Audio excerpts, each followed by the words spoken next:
popular music with her daughter, Jennifer. Karen Ann, can you talk with us for just a moment? Hi, how are you? I'm just fine, thank you. I'm wondering, I just heard that your latest album went platinum in just a couple of weeks. Anything to say about that? Well, I'm very happy about it, and I'm so glad that everyone likes it. Just one more question. Your name's been linked romantically with that of Mr. Gambaccini for many years now. Is there any truth to that? What kind of question is that to ask? You people go around groping for interviews and you ask us something stupid like that. Now get that mic out of my face before I shove it in your mouth. That was Cody Wall, Karen Ann Douglas's agent, attorney, and goodwill ambassador. This looks like Mr. Gambaccini arriving right now.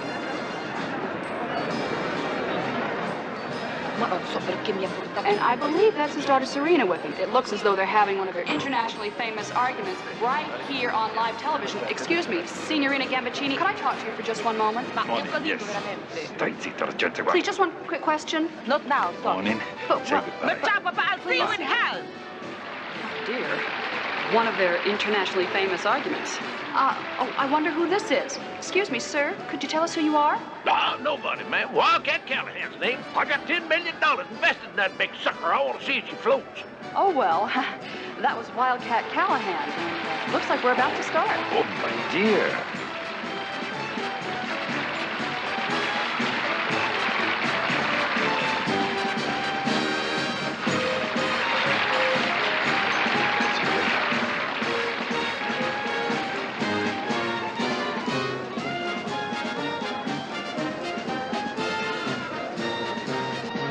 Volevo usare l'annata della sua nascita.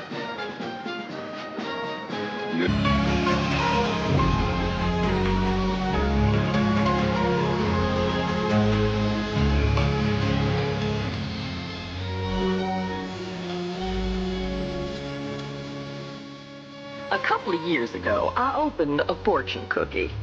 Inside it was written about as good a piece of advice as I'd ever heard. It said, "It ain't what you do, it's the way that you do it." I'll tell you why I thought that was good advice in a minute. His name is Matlock Houston. Most of his friends call him Houston, and so do most of his enemies. But at last count, his friends outnumbered the enemies. I'm warning you, Houston. Gutbuster don't want to be rolled. No way. Fact is, I'd just as soon forget the bet. That's the truth. Me too, just out of sheer human kindness. Yeah, well, Bo, the last kind thing you ever did was run away from home. Now, I know what you fellas are doing. You're trying to get me to bump the bet from $5 to $10. Kick the bet, me? You think I'm trying to do that? Well, of course that's what you're doing, and you too. I'm not that kind of person no more. Don't you know I've been born again? But the trouble with you being born again, Lamar, is you came back as you. Yeah, let's take a look at this horse. So in other words, even though you're not trying to do it, it'd be perfectly all right if we did kick that bet from $5 to $10. You're on. Yeah, uh-huh. You want to know who I am? I'm C.J. Parsons. That's me in the pickup. My place is about 5 miles down the road from Houston's. Actually, I've known Houston most of my life, or so it seems. But more about that later. Houston, I gotta talk to you.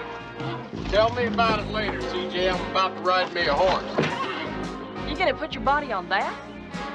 Well, that's my plan. What's the bet?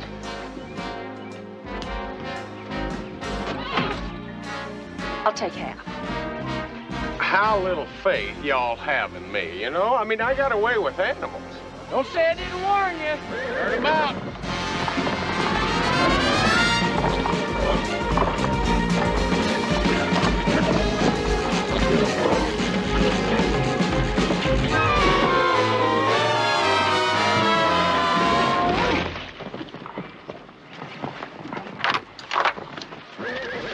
Houston, you all right? That is a mean horse. CJ, next time you got something to tell me, please don't take no for an answer. Hey, if you want to go for 15, the horse is willing. Smile, good buddy. CJ, the first sign of insanity is a laughing loser. Oh. Did that hurt? No. No.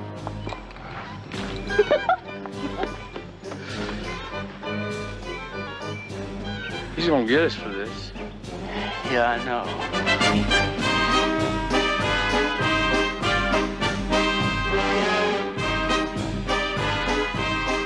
Houston was all city, all state, all everything when he was a kid. He quarterbacked Rice in the Cotton Bowl the year they beat SMU by throwing a 60-yard touchdown bomb in the last 6 seconds. And then he really stuck it to him by running the ball in himself for the conversion.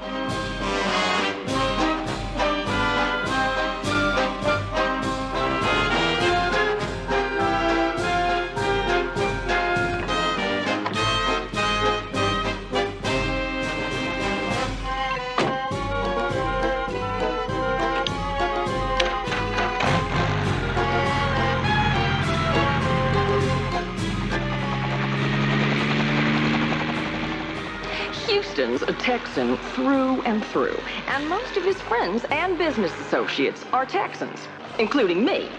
About the only time I can remember not being around was when I went up to Harvard Law School. But then I came back, paid my dues in his conglomerate for a while, and ended up pretty much helping him to run his empire.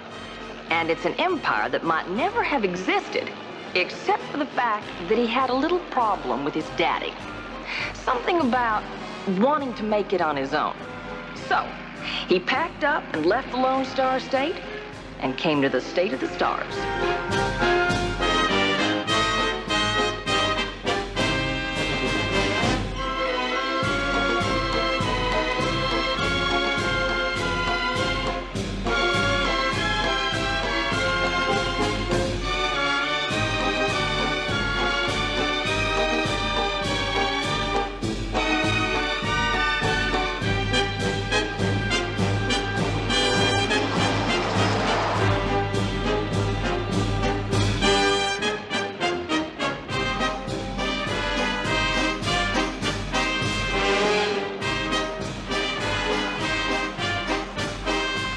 Runs his empire from a penthouse office that sits on top of a building he built in downtown Los Angeles. The business includes everything from diamond mines to soybean futures, a couple little oil companies here and there, and one more. One of the businesses Houston is in is private investigation. Actually, it's not so much a business as it is a hobby. And like everything else in the world that Houston does, like the fortune cookie says, he does his hobby very, very well. Oh, Houston, by the way, while you were climbing that dumb mountain, somebody killed Niccolo Gambaccini. Kill? And killed is polite, murder is more accurate. Well, when and how? Well, down at the shipyard, somebody put a couple of ounces of nitroglycerin in his champagne. Well, I barely knew the man. How well did you know the daughter? Well, I owned a few shares once. That well, huh? Look, CJ, we shared a couple kisses, but it was certainly nothing to tell your mama about. Well, now, Houston, if you and I shared a couple of kisses, I can guarantee you I'd never tell my mama about it. I'd tell a few of my best friends, but never my mama. Look, CJ, I want you to drop everything and get me one of those mechanical bucking Broncos, and I want it here in a couple hours. Well, I'm out $10 and I want it back. Houston, you want to spend a couple of $1,000 on a mechanical horse to make back $10? That's the principle of the thing, CJ. Have them put it right here. Okay, Houston, but meanwhile, before I do that, you've got another problem. The front office called this morning, and Ms. Gambaccini is upstairs with her fuse lit. Now, she's been there for hours, and she's not going to leave until she talks to you. You better cock your pistols. Don't you worry about a thing, darling, because I'm going to be my own sweet Texas self, and I'm going to charm the socks off her. If that doesn't work, I'll think something else. I mean, think about it, CJ. The poor girl's probably in a state of shock. I mean, she's probably been crying all night. Would you like some coffee? I'm leaving, that's it. Would you like some coffee? No, nothing. No, nothing. I'm leaving. Houston. Amore, come sta? Look, I'm real sorry about your dad. If there's anything I can do, you be sure and let me know.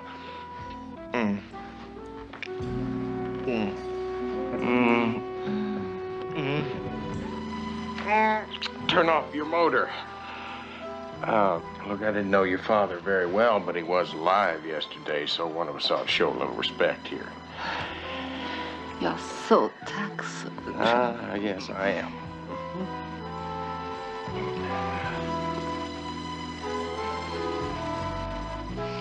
It's charming. Yes, yes. Remember, Steve, the Hotel du Cap? Of course, you were much more affectionate then. Yeah, well, that was then, Serena. Do you live or work here? Sometimes both. Very nice. Very nice. But, you know, I'm not sure whether there's a man with a lot of little boy in him here or the other way around. Okay, sweet thing. I've got all day, so if you want to shoot the breeze, that's fine with me. Because I'm not the one that's in trouble here. Who said I was in trouble? I did.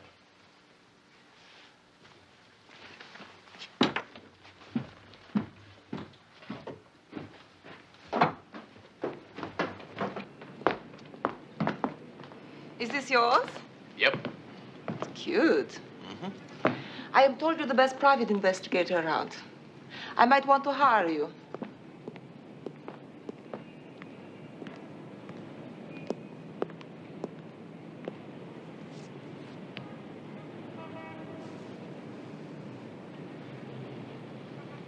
Grazie. There's a chance the police will arrest me for the murder of my father. And just for the record, I didn't do it. Say it again. I did not kill him. Yeah, it sounded better the second time round. I think it was the way you hit the word not. Got that kind of hurt, self-righteous look in your eye. You must believe me. Serena, my ears are trained not to believe much you say. Okay, all right. So I've lied to you before. And probably I will lie to you again. But not this time. I did not kill him. This one time you must believe me. Yeah, we'll see. Let's go inside. Amore. Amore, you don't believe me, do you? My father made people crawl. He would dangle diamonds in front of women's faces so that they would do whatever he wanted them to. Things that would haunt them for the rest of their lives.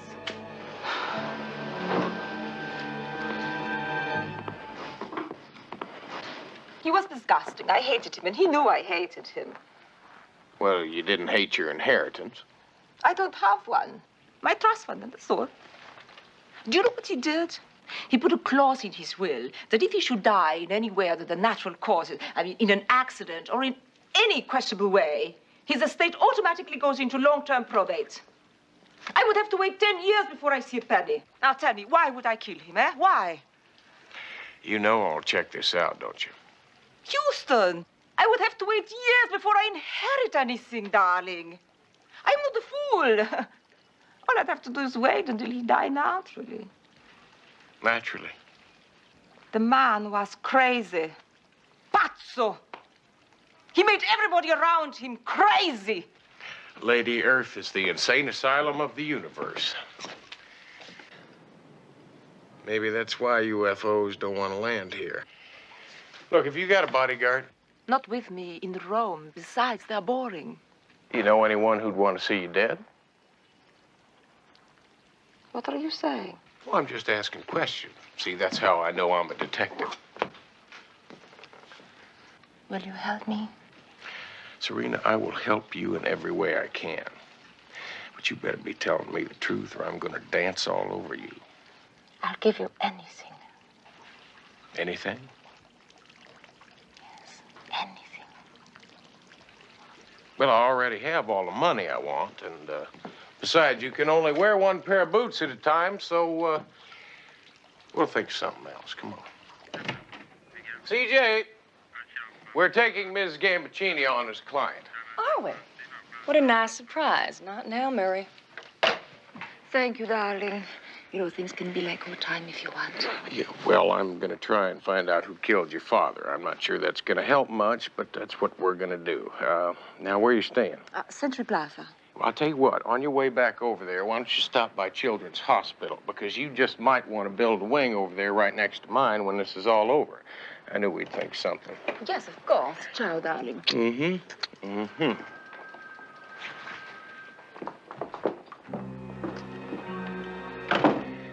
Okay. First 5 minutes on the case, Serena Gambaccini in my office. I saw a man across the street on the roof with what looked like a rifle wrapped in cloth. Probably not too young, but his reflexes were good when he ducked behind cover when he thought I was looking. Now, the question is, was he out to kill Serena, Or was he out to kill me? Answer.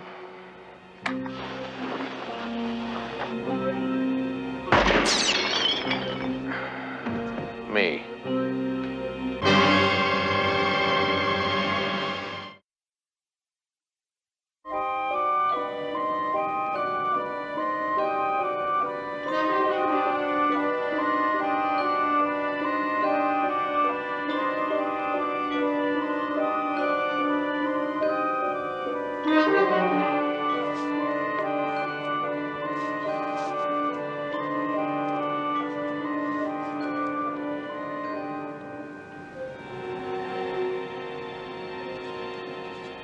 Some people don't like Houston a lot, but if someone's out to kill him, they better be darn sure they get the job done, because he doesn't like it too much when someone tries to cancel his vote the hard way. Other people like Houston a lot. Some of us like him a lot more than a lot, but that's another story. Matt, I have important papers. You must see them. Latest quotes from New York and Zurich. I need answers on 2 by tonight. Mrs. Harrington said you might look in on her fundraiser, and your tailor said you should come in for a measurement. Hold it. Don't move. I've got about 400 things that need signing right now. Later, Murray. I just took on the Gambaccini case. You probably heard about it yesterday. I heard. I'm very sympathetic. If you and CJ want to break this company playing detective, that's up to you. But right now, Houston, we have got business to do. This stack just bought this stack, and in between, you'll notice there's nothing. Yeah, we'll just have to deal with all this later, Murray, except for that one. I want you to call London, tell them to buy. If they ask how much, you tell them till I go broke or I own the company. Heard Howard Hughes say that once. Oh, thank you, Murray.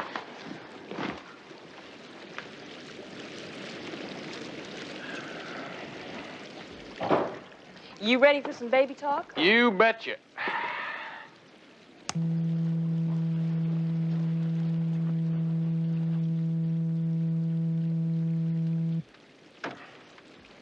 Hello, baby.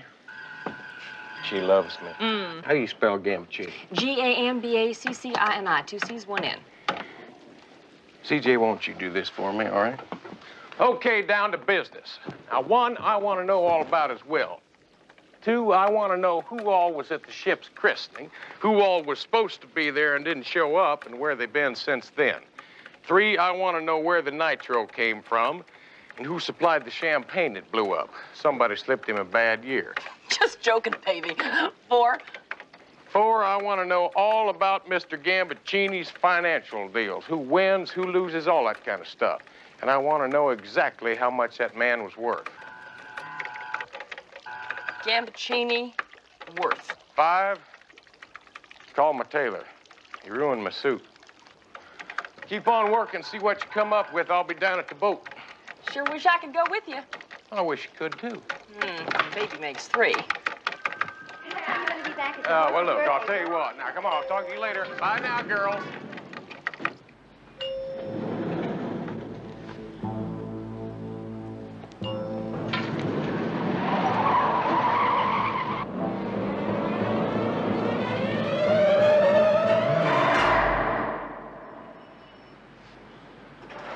Slim, one of these days you're gonna go that extra ½ inch and I'm gonna be needing new kneecaps. No way. The kid's got it under control all the time.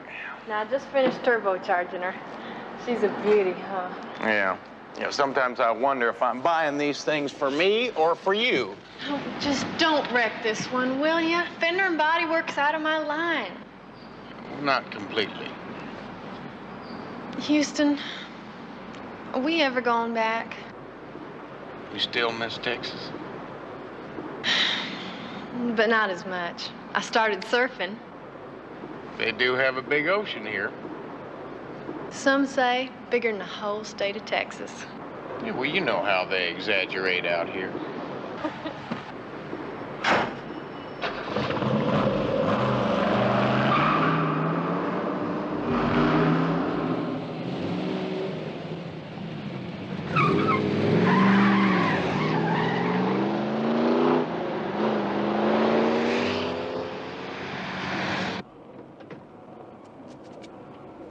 When Houston first got to L.A., he met Vince Novelli.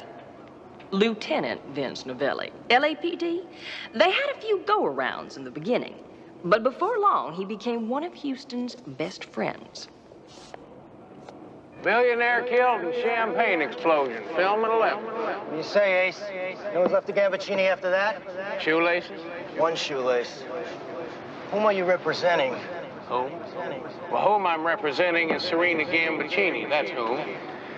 It's too bad. Hey, there's an echo in here. What? I said there's an echo in here. I can't hear you, Vince. There's an echo in here. You really felt you had to say that, huh? I'm weak, Vince. Come on, I'll make it up.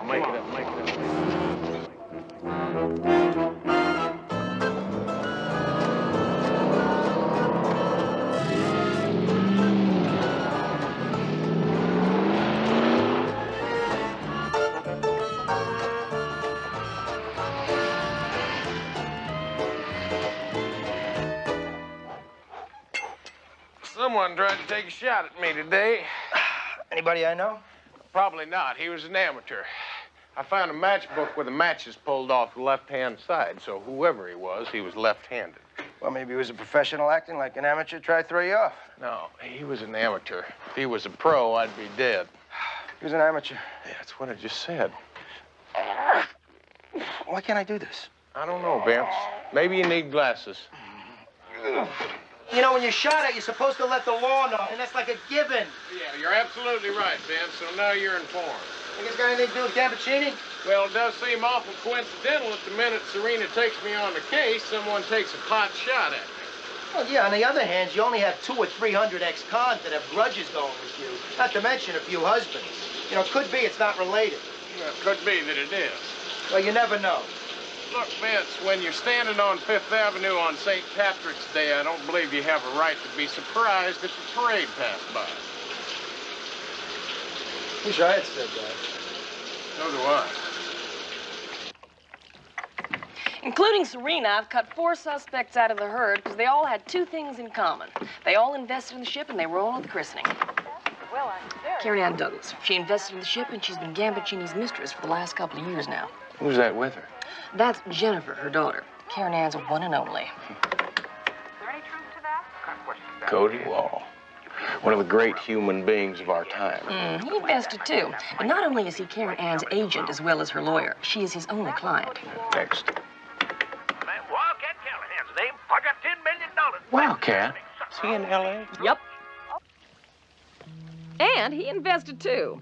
Fact is, Houston, they all had a piece of the action. It's going to take a while to figure out how many billions the billionaire had. But I can tell you this much.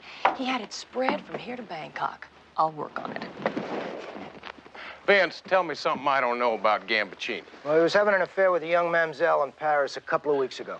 That's news? Not the affair, maybe, but something was getting messy about it because Gambaccini made videotapes of the 2 of them together, only the lady didn't know about it. Yeah, he's a real nice dude. One of the all-time best. So I figure whoever the lady is, she's a prime suspect. She wants to tape back or revenge or something. Well, you guys figure all this out this morning?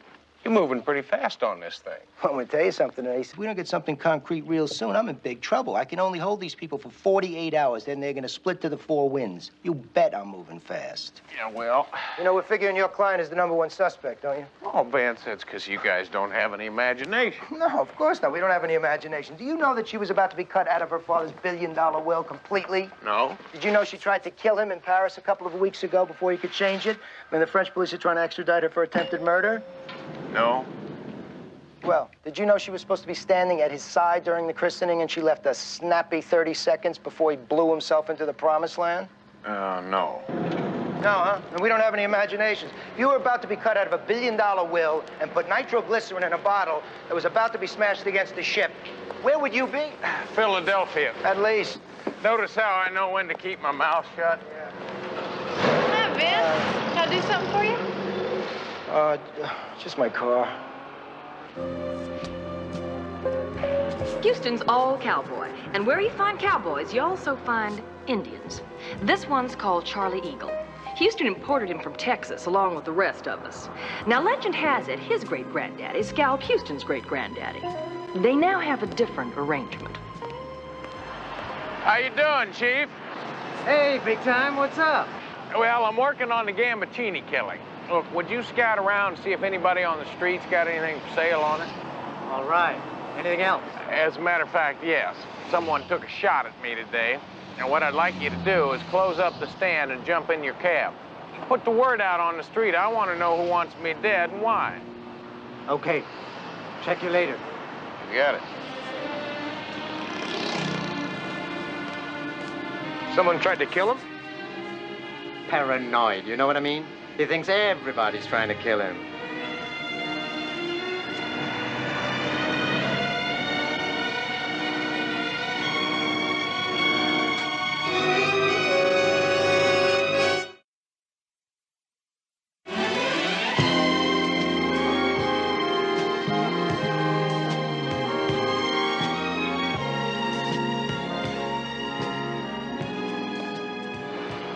Nice car, Mr. Houston. Thanks, Tim. Nice to see you again. How'd you like going this one? Well, only if it's housebroken.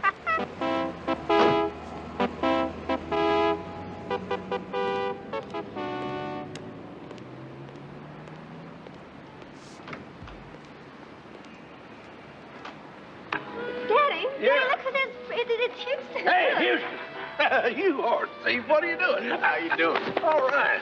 Now, you look good. Yeah, I saw your wheels outside. Now, why didn't you let me know you were in town? Because I was only going to be here long enough to have a cup of coffee. You know my daughter Laurie, don't you? Well, look at you. Hi, Houston. Long time. Well, it's been a couple of years anyway. Oh, nice, yeah. Laurie's in here for a birthday party tomorrow night. We really tie one on then, huh? Who'd ever thought I'd ever have a daughter that pretty?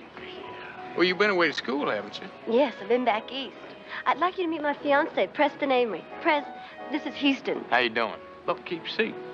Kids were going to announce their engagement tomorrow night back home at her birthday party there, but we had to move it out here. Some policeman thinks I'm a suspect. Got to stay in town for a couple of days. So I come down here to look around, see if I can find a room big enough to have a party in, but they ain't got one.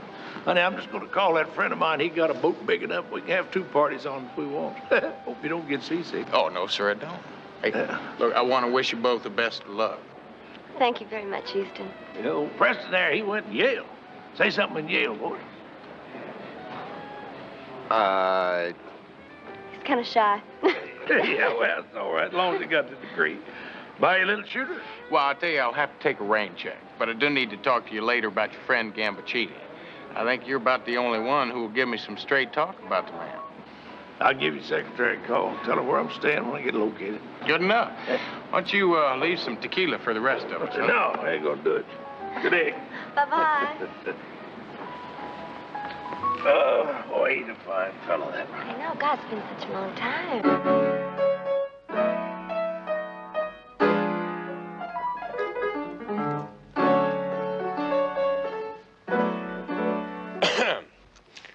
I'm looking for Karen Ann Douglas.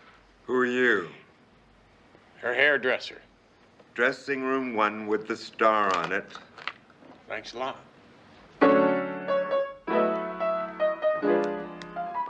You think that I killed him? That I put nitroglycerin in that bottle? I don't even know how to spell nitroglycerin. Knowing you could have paid someone to do it. Ugly little pygmy. I don't like being called names.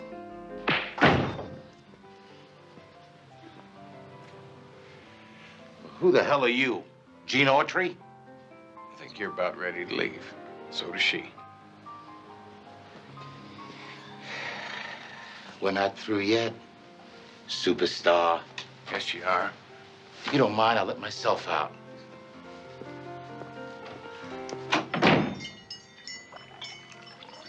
You all right?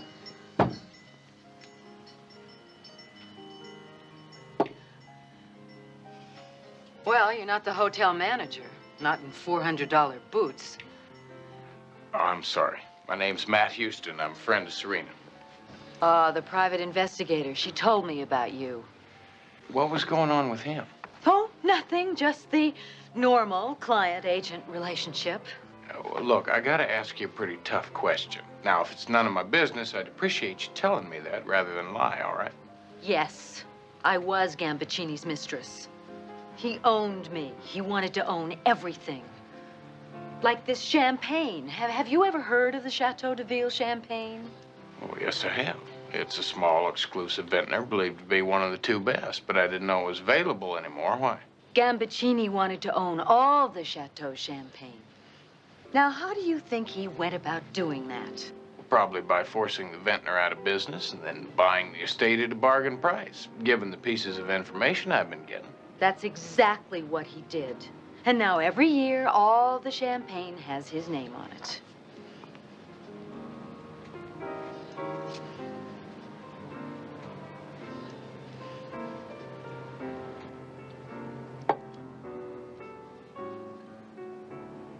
That's a pretty girl. That's your kid sister? Kid daughter. You know, Gambaccini kept a record of every bottle corked. Well, you knew his wines. So do you. He also kept a record of every bottle he ever gave to anyone. It's sort of ironic. He was gonna christen his ship with his champagne, and instead it christened him. Ready, Miss Douglas? Now, why do I get the impression that things weren't perfect in paradise between you two?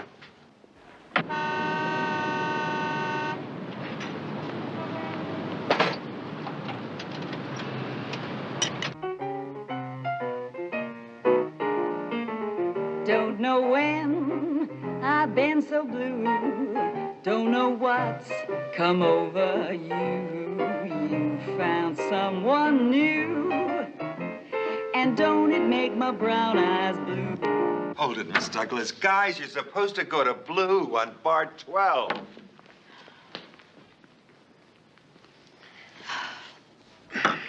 Anyway, he was a pig. He used a hidden camera to make tapes of all the women he seduced. I'm the star of one of his more elaborate productions. Well, that's just great. I mean, that's real great. So you're just like the champagne, right? He wanted you all to himself, and the tapes were his guarantee. Did you really have to stay with him? You think nobody cares what anyone does in bed anymore? That depends on who or what you're in bed with, doesn't it? I have a career. I'm America's sweetheart. If that tape gets out, I'm finished. I hope you realize what you're telling me makes you a prime candidate for killing him. Hardly. He told me that if anything happened to him, anything, that tape would be released within 48 hours. You think he'd do that? Bet your sweet astroturf he would. Okay, once more from the top.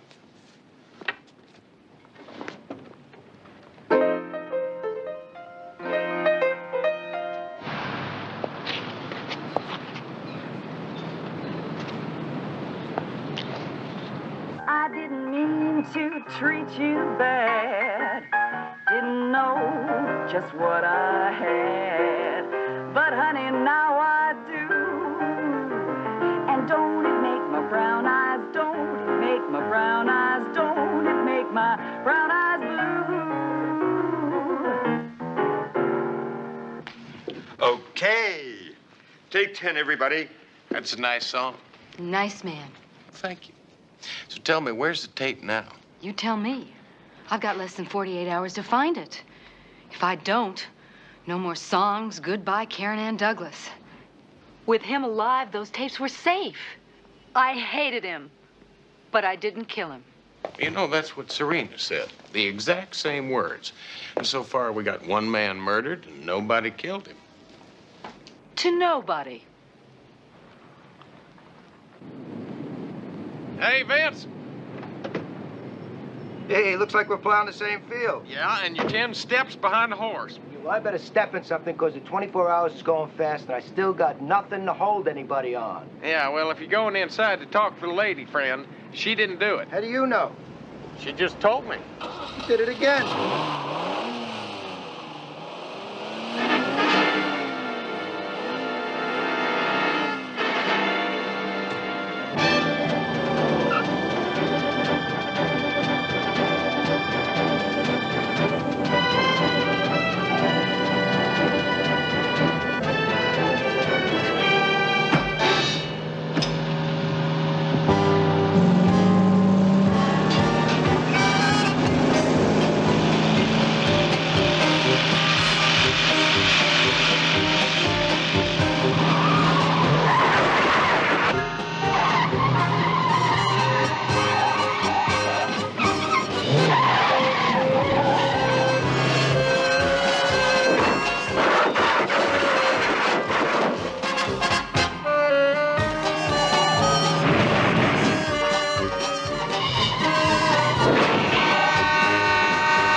Okay, so I was wrong. Somebody is trying to kill you. Well, thanks a lot. Don't mention it. Look, Charlie, I want you to get another message out on the street. Someone's out to get me, all right? I want you to let them know that now I'm after them. I ain't fond of being shot at, and I hate having my cars busted up. Now, you spread that around, you hearing me? I am Indian. I am not deaf. Yeah. Well, besides that, he ruined my boots. Enjoy your swim? Going to change. Your clothes or your attitude? Did baby get a fix on Gambaccini's bank account?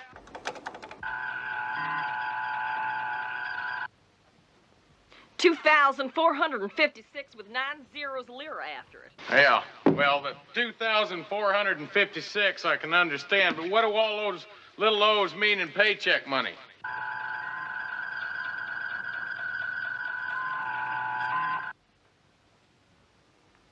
$2 billion, Houston. And it all goes to Serena. You get the feeling you've been had there, pal? Does seem possible. Possible? Houston, of course she did it. She's going to inherit $2 billion. Well, in 10 years, maybe after probate, he had a clause in his will holding up all the money if he was murdered. He did? Then she didn't do it. Yeah, maybe. What's the latest police report? Well, somebody ripped off Gambaccini's hotel room this morning. What do you think they were looking for? Well, I know if I were Karen Douglas, I know what I'd be looking for. And that's a videotape. What about the nitro? Not a thing. Well, that's just great. That's real fine. Come on, let's go. Where are we going? To Gambaccini's funeral. I'm not dressed. You won't mind. Oh, yeah, right. Well, I'll tell you what, girls. I'll catch you later, all right? Thank you.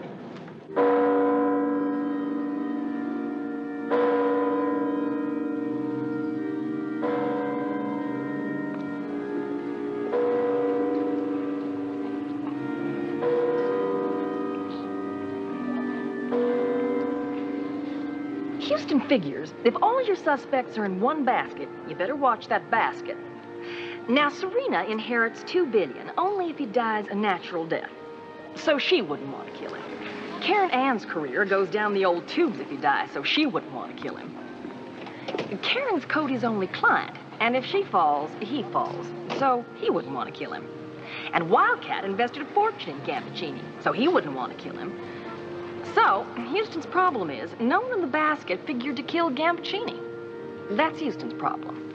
My problem is, sometimes I can't figure how Houston figures.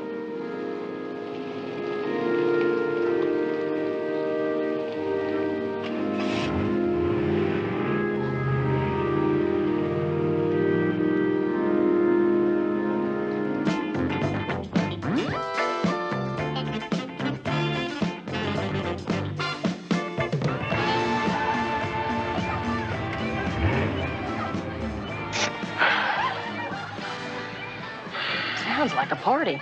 Or a celebration. For a murder? Of course, if you really want to give it a little pep, put a little of that Mexican blue juice in there. That'll make that sucker sit up and talk. To your very bad health. Not my bad health. Live forever, don't you know nothing?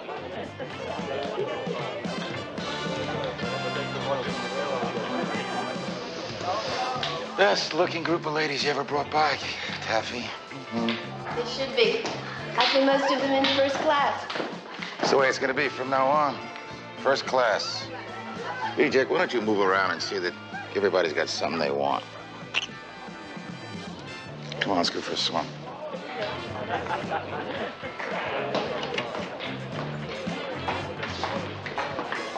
CJ, why don't you look around and see what you can pick up? Love to. I was talking about information. So was I.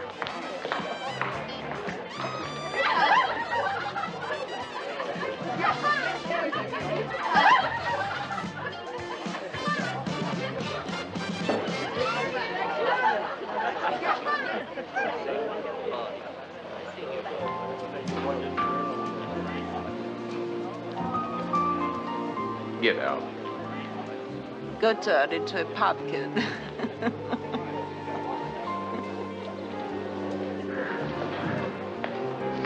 What the hell are you doing here? Trying to have a little fun. Why live a lie? You mean like the one you did at the funeral? I mean, you come into my office pleading for help, crying about how innocent you are. Then I find out you tried to knock off your old man in Paris a couple of weeks ago because he was about to cut you out of his will. I didn't kill him. Didn't you? You see, if he cuts you out, you wouldn't get a dime. Now, you may have to wait 10 years, but you still get $2 billion. Now, why don't you tell me again how you didn't kill him? I didn't kill him! Yeah, somehow the magic's gone out of the way you say that. I needed every edge I could get, darling. I see. And I'm your edge? Amore, Houston, don't abandon me now.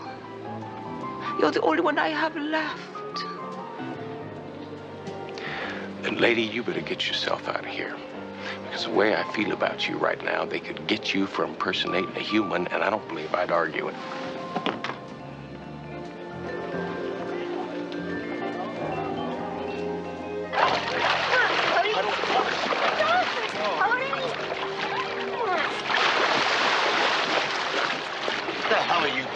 Getting your attention. I don't remember sending you an invitation. Well, that makes us even. I don't remember getting one. Do I know you? Shut up, stupid. So I'm not broken up that he's dead. So what? They don't send you to jail for having a good time. No, but you can go to jail for blackmail. See, I figure you know where the tape is that Gambaccini made of Karen. And I figure you plan to use it to keep her under your heel the same way he did. I don't know anything about any tape, so stop pushing me around. Well, that's not pushing you. This is pushing you.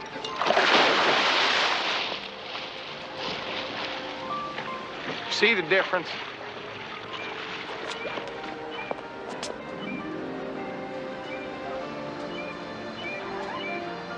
You really that tall, or am I standing in a hole? I was hoping you wouldn't say that. He's not welcome here, reject. Maybe you can explain it to him. Look, maybe the two of us could just talk this thing over real friendly-like. Sorry you gotta be leaving, Houston. Maybe next time. Well, I didn't want to wear out my welcome anyway. Look, dummy, next time you hit me, use the other hand. I sleep on this side. Can I buy you a drink? No. How about dinner? No. Nachos and a nightcap at my place?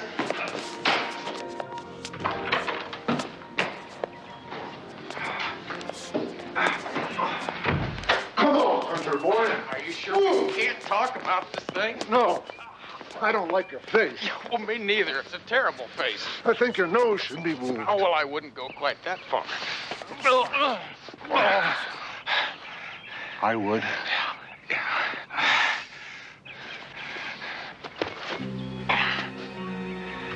Okay, dummy.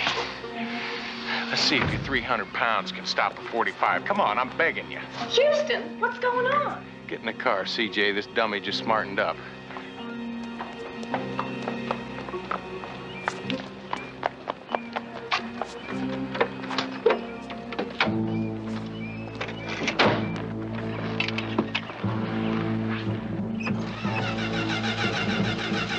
Bang! Houston, this car does not start. Don't do this to me. I'm not doing anything to you. Start the car. I can't, it's flooded. Well, then floor it. It is floored. CJ, do you want to die? Not particularly, Then Houston. turn on the key.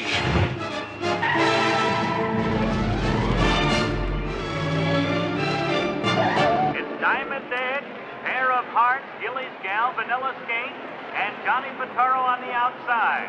Pair of Hearts and Vanilla Skate, Johnny Pataro on the outside. As they come around the clubhouse turn, here they come with Vanilla Skate and Johnny Pataro. Diamond Edge also challenging on the far outside. Going to the whip now is Howie Portenson, and he's coming up on the outside in the three-quarters in 132 and change. Down the stretch they come, a 16th of a mile to go. Vanilla Skate on the inside. Johnny Pataro on the outside. About 20,000. And Vanilla Skate is the winner by a head. It appears 30,000. it was Johnny Pataro. Come on. and pair of hearts Let me listen to you. Never bet on a horse if he ain't got a jockey on his back, much less own one. Bye, Daddy. Where you going? Press and I are going dancing. Yeah, dance.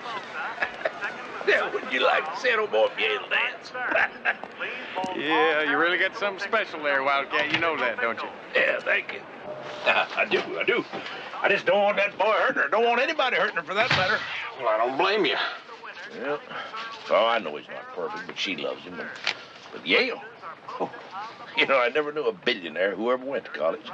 Known a few millionaires who were well fixed, had a good education, but I've never known a billionaire. You want some bourbon? Well, why not? Oh, boy. Let me tell you about Gambaccini. Go ahead.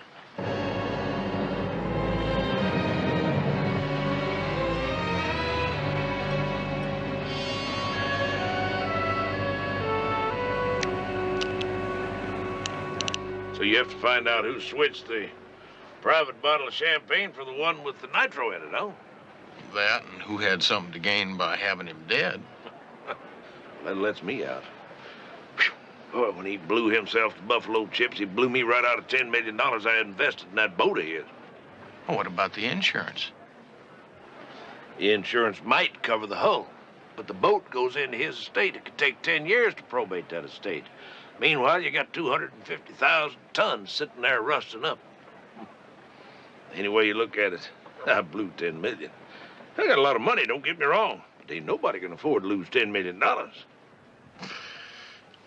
Is this his? Yeah. He gave a bottle of that to everybody he was doing business with. And you believe it? A billionaire who owns a winery giving it away one bottle at a time. Well, let's pop it and drink to his health. Oh, no. No. The way I figure, that's a $10 million bottle of bubbly right there. And when I pop it, it's going to be for something special, like tomorrow night at Laurie's birthday party. You be there. We'll pop it, boy. I'm going to be there if I can, Wildcat, but right now I'm so lost I can't find my way out with radar. I mean, the truth is the man was pure skunk. I mean, everybody hated him. The only one who had good reason to kill him is my client. I just don't know. You got any ideas? Me? Yeah, let's punt. That's the wrong sport. Yeah, well, my horses wouldn't know the difference. Let's get out of here. Hey, don't tell me you're one of those people who leaves the races early just to get a jump on the traffic car. You don't think so? What? What's he up to?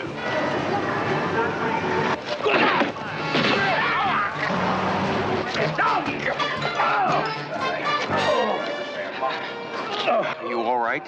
Yeah. Oh, that hurt. Did you get a look at him? Yeah, I saw him. I know him, too. First Whiteley. He works for you, Wildcat. Yes, he does.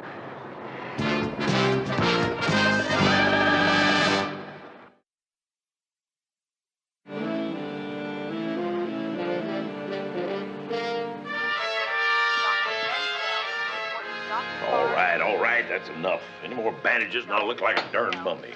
Well, about what? You got shot in the shoulder? He'll live. Yeah, back home we'd call it a flesh wound. Okay, you can take care of the bill when you leave. Daddy, are you okay? Oh, my goodness. Oh. I'm all right, honey. I do more damage than this shaving of a morning. Need a statement, Wildcat. Well, I got shot. I was looking for something a little more definite than that. Do you know any reason why Perce Whiteley would try and kill Houston? Perce did this? I'm afraid he did, honey. Why? I have no idea. He's never said a bad word against Houston in his life. I'll swear to it. I mean, ever. I didn't even know he was in town. I can't believe that Perce Whiteley would do something like this. I mean, I've known him my entire life. He's a sweetheart. What's Whiteley do for you? He's kind of a troubleshooter. Looks after the wells, supplies, equipment. A little of this and that. Is he in debt? Does he need money? No. In fact, the answer to everything is no. Daddy, listen. I think that we better cancel my birthday party tomorrow. Oh, no, honey. That's got nothing to do with this. In fact, we all need a little relaxation, let down a little bit. And you're invited. No need for you to bring any presents or anything like that. Just maybe an automobile and fur or two. Yeah. Hang back. Why? We need to talk. I'll see you tomorrow night. You rest up, you hear? Yeah, I got the perfect cure. You know what I mean? What do you say we eat and talk? Come on. How about Mexican? How about Chinese? Italian is usually the compromise when Vince and Houston argue about food. And according to Houston, the best Italian food in town is served at Mama Novelli's. She's exactly who she sounds like she is. Lieutenant Vince Novelli's mama. And she makes the biggest, the bestest trompe on your tongue, tear out your tummy pizza in I L.A. hate to say this, Ace, but did it ever occur to you that maybe Wildcat put this guy Whiteley up to trying to kill you? You're crazy. Wildcat's been more of a father to me than my old man. Besides, why hire a killer that works for you?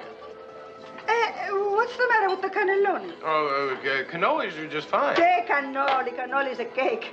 Why don't you eat it? We just haven't gotten there yet. Hey, come on, get there, figliolo. Mama, we're talking. Senti, if God wanted you to talk while you ate, he'd have put your tongue in your ear. We better eat. I'm eating, but I still think Wildcat could be in on this thing. Vince, he just took a bullet that was meant for me. Well, maybe he and Whiteley planned it that way. He only took a nick in the shoulder. Vince, sometimes I wonder about you. Now, unless we're talking about Annie Oakley here, it'd have to be the greatest piece of shooting ever done. 2 inches down, and Wildcat gets it right in the heart. Maybe you're right. Maybe? Here, put some Parmigiano. It'll taste better. Oh, really? No, thanks. Mama! You got a girlfriend? Mama, we're talking business. Hey, so am I. He's got nobody to feed him. He's gonna get skinny just like you. Guarda che roba. Look, Vince, the whole point is if Wildcat wanted me dead, he sure wouldn't push me aside and take a bullet that was meant for me. Now, Whiteley's working independently, or he's working for someone other than Wildcat. Now, maybe somebody hired him to make it look like Wildcat was behind it, but the question is why? Well, we got an all points out on Whiteley. With luck, we'll have him soon. Well, you better shoot for more than luck, pal, because I'm getting awful tired of serving up second helpings of myself to this fella. So, what do you want for dessert? I'm fine. Dessert is sugar. It gives energy. I got plenty of energy. Oh, you have so much energy, eh? Why you have only 4 kids? Because I only want 4 kids. Hey, I speak to your wife. We want the 5. Okay. Here's the way I see it. We got Gambaccini dead over here, Perce Whiteley trying to kill you over there. Guess who's in the middle? Him? So, if Whiteley's trying to kill you, maybe he killed Gambaccini. Maybe. Well, since it's less than 24 hours before all our suspects do an adios and go south, I suggest we make definites out of maybes before tomorrow night. Fine, let's wrap it up by tomorrow night. Hey, why didn't you think of that? Look, really, I'm just fine. Sure, another one that's fine. The two of you together, you couldn't beat up a waiter. Siete due grissini. Figliolo modesto.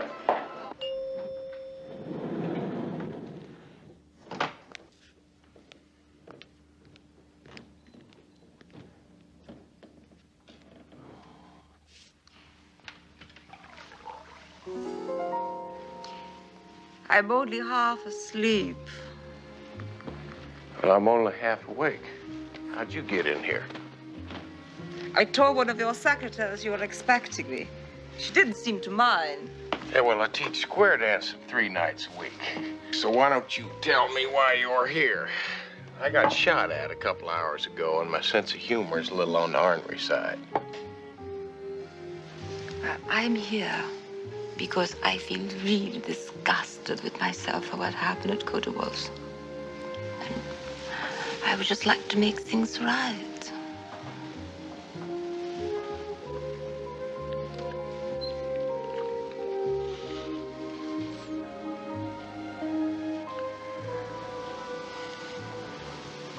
So far, so good. Serena.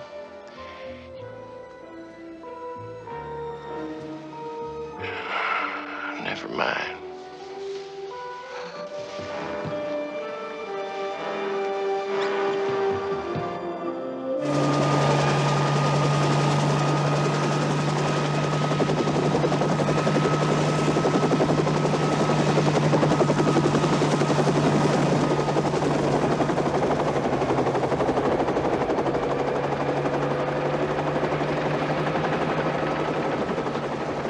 Nothing bothers Houston more than not knowing the answer to something. He couldn't figure out who wanted Gambaccini dead. He couldn't figure out why Perce Whiteley would come all the way from Texas to kill him. And he didn't know if it was connected to the murder of Niccolo Gambaccini or not. I knew this case, this one, was really getting to him. Then again, maybe it wasn't getting to him.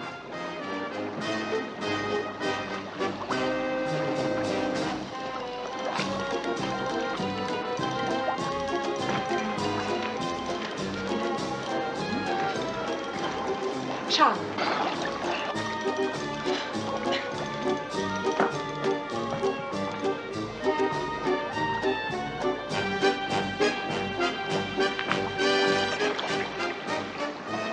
But you still haven't found Perce Whiteley, and you still don't know who searched Gambaccini's rooms. No fingerprints, no nothing.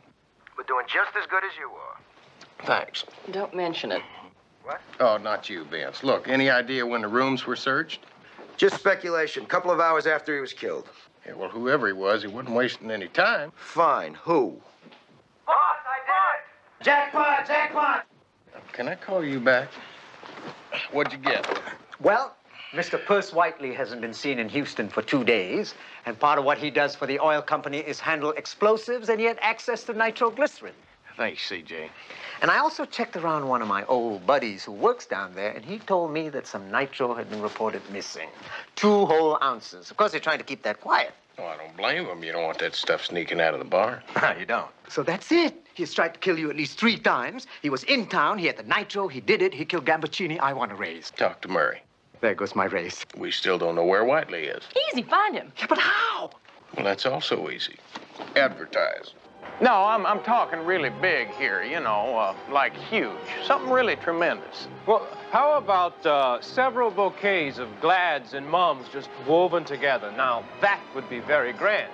You don't understand me, partner. I mean huge, you know, like Texas is huge. You want a bouquet of flowers as big as Texas? No, I want it big enough to look like it came from Texas. You know, the horseshoe. Yeah, with a big red Valentine heart in it that says, "Happy birthday to Lori from Houston." And I need it by tonight. Well, sir, I'd have to hire at least 5 people just to help. And, well, thousands of flowers. Well, that's very expensive. No, let's do it. I tell you what, when you get finished, put it on the back of a truck and run it around town. And make sure it goes past every television station in the city, honking all the way.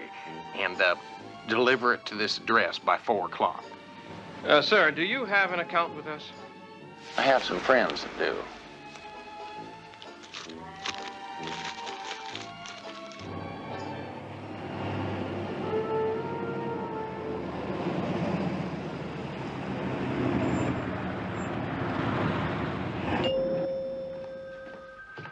Hold it. Not now. Now. Some guy just called from a florist shop to verify that you were you. Mm-hmm. Tell him I'm me. You ordered an 11-foot flowered horseshoe? Yeah. Why? Because I want somebody to know exactly where I'm going to be this afternoon. Only this time, I'm going to be waiting for him. Boy, have I got bad news for you. Boy, do I need a drink. I just blew $1,000 bribing Cody Wall's secretary. I'll make it a double. Now listen, Houston, Cody's not just your average 10% agent. He and Karen are partners. They split everything 50-50. Fine. Now he's got 40% bigger reason not to kill Gambaccini. In other words, I just spent $1,000 to prove he had no motive. Not in other words, in the same words. Nobody had a motive. Yeah, including Perce Whiteley, but somebody hired him. The question is why. Well, we know it isn't Karen Ann Cody or Wildcat. Yeah, so the only one who's got a motive is my client, Serena. But I just don't think she did it. Did you get a hold of that news tape? Just came in. Why don't you put it up? Goodbye, Daddy. I'll see you in hell. Dear. That kid's got to be innocent. Would you pick a fight on television with someone you were just about to murder? Well, I would if I needed a good reason to get far away from a full bottle of nitro. Now, there's that champagne again. It seems like every time I turn around, somebody's got a bottle of it. Volevo usare l'annata della sua nascita. What was that? I can't make it out. Would you play that back? Louder. Volevo usare l'annata della sua nascita. You knew that, didn't you? Who knew what? See, have baby translate that.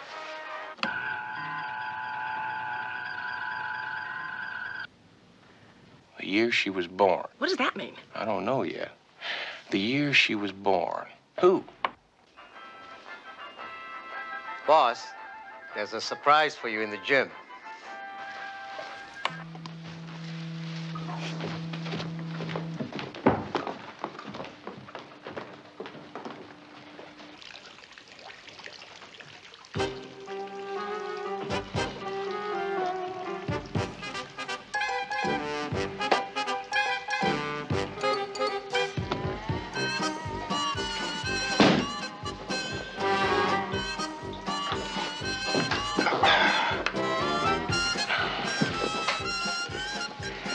$10 is $10.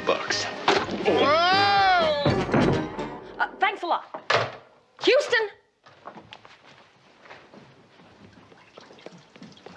Houston! Houston, are you all right? Houston, are you all right?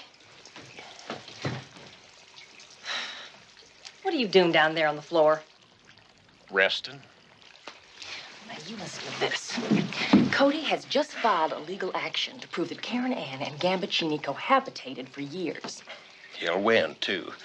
And evidence will be spread across every newspaper on Earth. But what the newspapers will not spread is that if our two lovebirds live together, then little old Karen Ann is entitled to half of Gambaccini's estate. $1 billion. Then she sure didn't have to worry about that tape destroying her career, now did she? No, and it's certainly a good motive for murder, Houston, not to mention her 50-50 partner who gets half of the billion. Thanks a lot. For what? Because now everybody we thought wanted him alive has good reason for wanting him dead. Maybe they all killed him. Where are you going, Houston?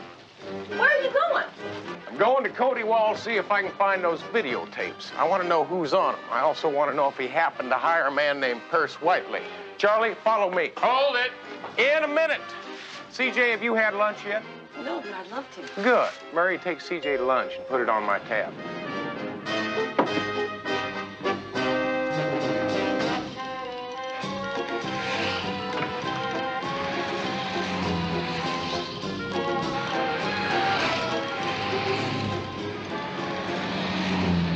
To get to Cody Wall, Houston had to pass that big grunt he called Reject. Now that could ruin his whole day. I knew he'd think of something, but this time he knew it had to be something really big.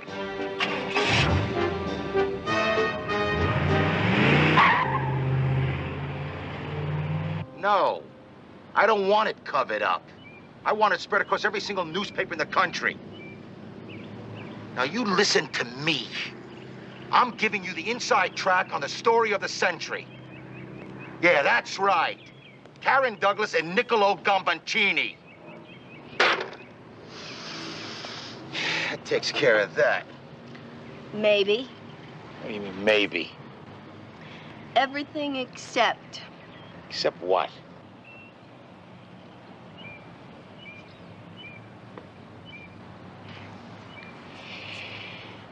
I'm an attorney, you know that. You're trespassing and threatening my life again. I have a witness right over here. I'll give you 500 to 1 that the lady never testifies against me. Oh, yeah? Well, you don't know Taffy.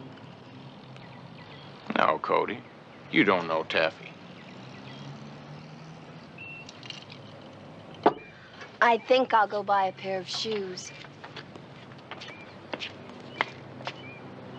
Thanks for calling me a lady. Hey, you! I own you!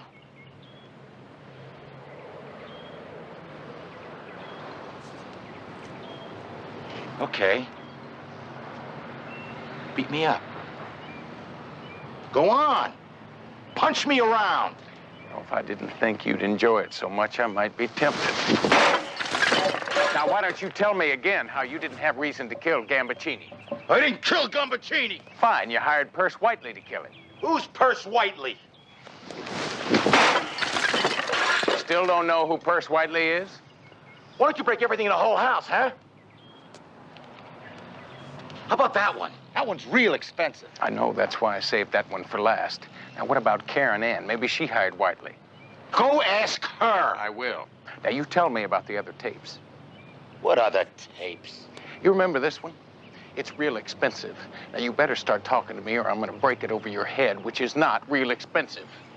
Okay. He had other tapes of a young girl he took to Paris. He got her stoned on angel dust and he made her... You know what I mean. Yeah, I know what you mean. Compancini said he was going to show the tapes to her family. He said he was going to ruin her twice, once in Paris and once here. And that's all I know. Who was the girl? I don't know. I really don't know. Well, then you tell me something else. You tell me why a man with more than $1 billion went around destroying people's lives. What the hell was in it for him? It made him laugh, that's all. It was the only thing left that made him laugh.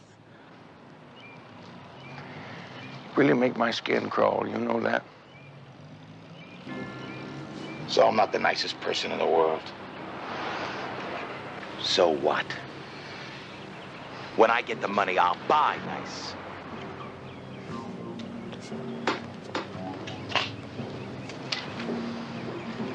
He didn't have that much.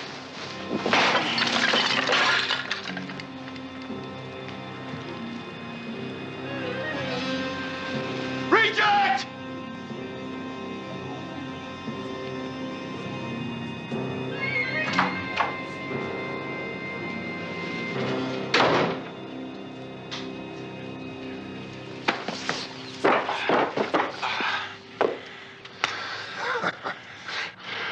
That's gonna stop me. Oh, I brought it for you. Here. You see, I think you're gonna need it. I'm about to take a big gamble here, and I'm betting myself that you got a thick stomach and a glass jaw, and I'm about to find out. Swing, dummy.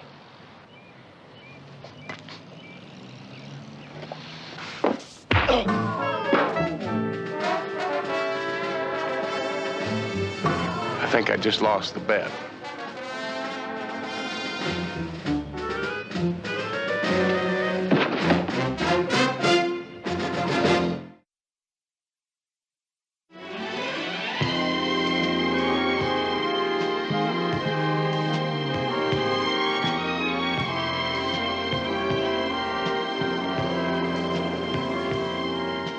Houston figured the answer to this riddle had to be in those elusive tapes. Who was on them and why? And he figured they had to be in Gambaccini's suite. Someone had ransacked it once trying to find them, so he figured maybe he'd take a shot at it.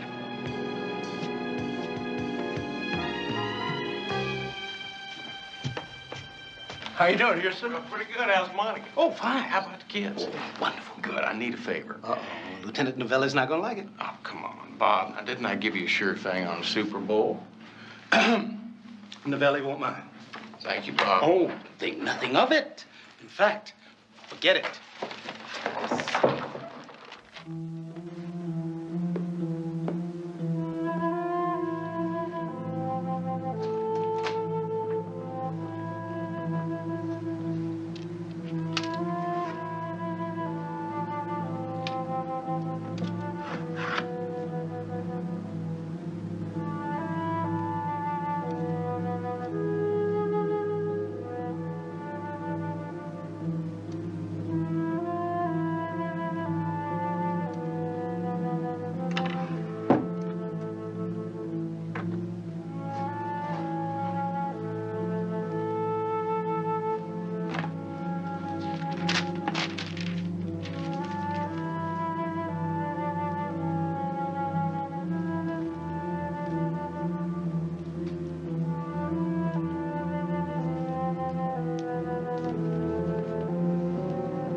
Okay, here's everything you ever wanted to know about Perce Whiteley.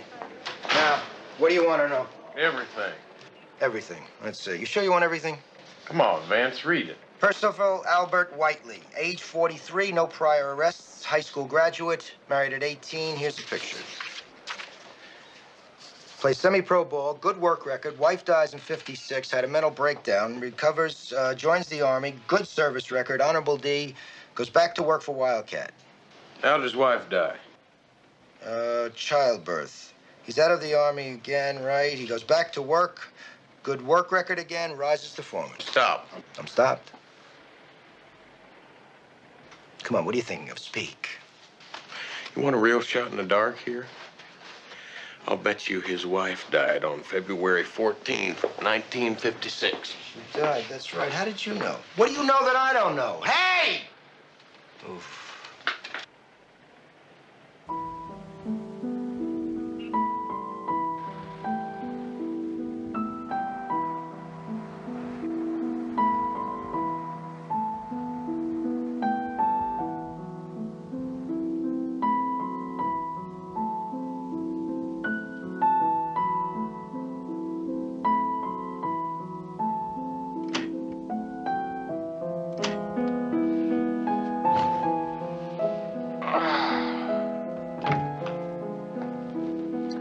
I talked to the immigration people.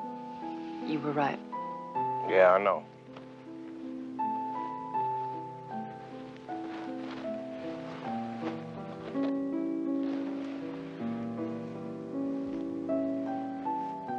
What are we gonna do now? We handle it. When are you gonna change for Laurie's party?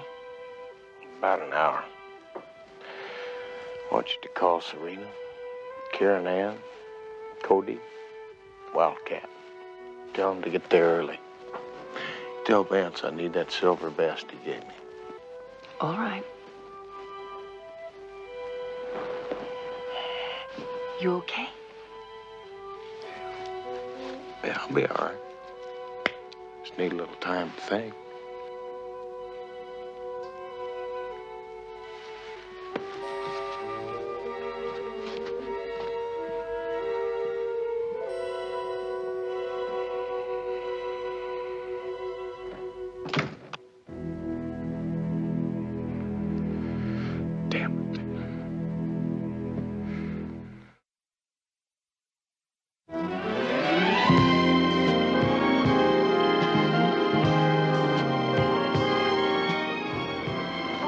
Daddy, it's beautiful.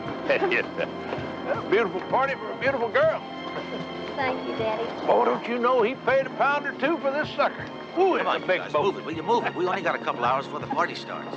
Jerry, set up the dance. Boy, Get those tables that's up about here. the biggest present I'm gonna get. Isn't it pretty? Yeah, you should have seen the horse they took it on for. Wildcat! Hey, look here. Hey, she just loved it. So did I. Yeah. Hey, let me see that suit. Ooh, that's the prettiest thing I ever saw on a fellow that wasn't in a casket. Yeah, well, I just got it off the rack, $49.50. Yeah, I believe you. Per button. How's your arm doing? Oh, it's good. I've had sunburns that hurt worse than that. There goes my whole life, boy. Ain't she something? Yeah, she is. She is something.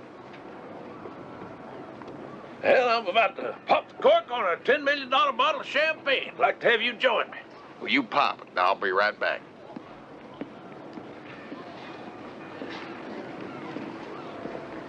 Excuse me, can I talk to you for a minute? I want the tapes.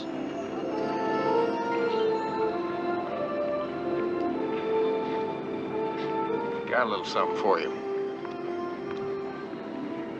Want you to keep on singing.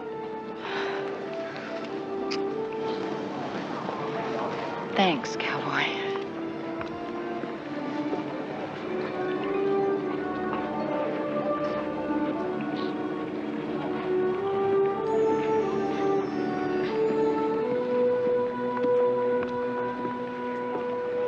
Ciao, caro.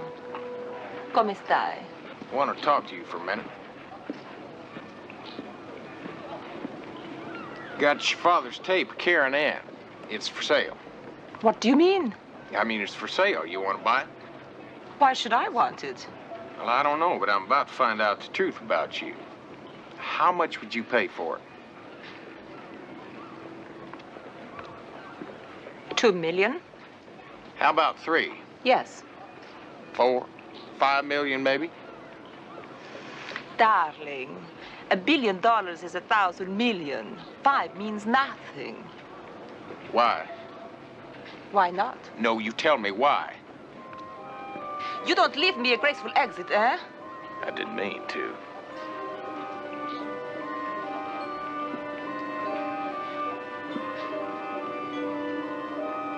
I hate her. I want to control her. I want to have her in my hands. I am my father's daughter. Goodbye, Serena. As far as you're concerned, my number's changed. Do you have the tape, Houston? Houston! Houston! Is it for sale? Don't ask me. Ask her.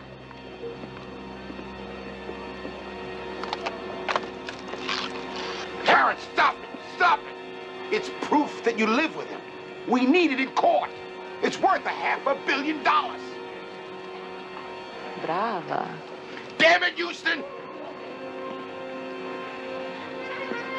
Nice little boat your friend's got here. Yeah, boy, did you know he got a pretty penny tied up in this sucker? Well, it's Laurie's birthday.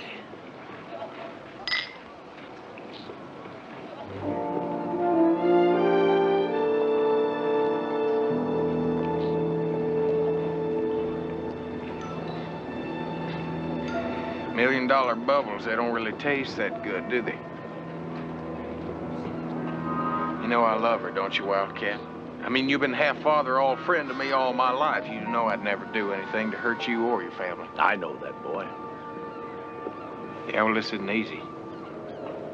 It's taken me a while to figure out how to tell you, but you gotta understand why I have to say what I'm about to. Say what? I know what you did, and I know why you did it. I just don't want to be the one to hand you over to the police. Well, you keep talking, but you ain't said nothing yet. Wildcat, what are you doing to me? I said I know. And I say you're on the dance floor. Now, you either ought to dance or get the hell off of it. All right. You killed Gambaccini. You killed him because he drugged Laurie in Paris and went to bed with her. He showed you the videotape he made of the both of them, and he threatened to show it to her boyfriend.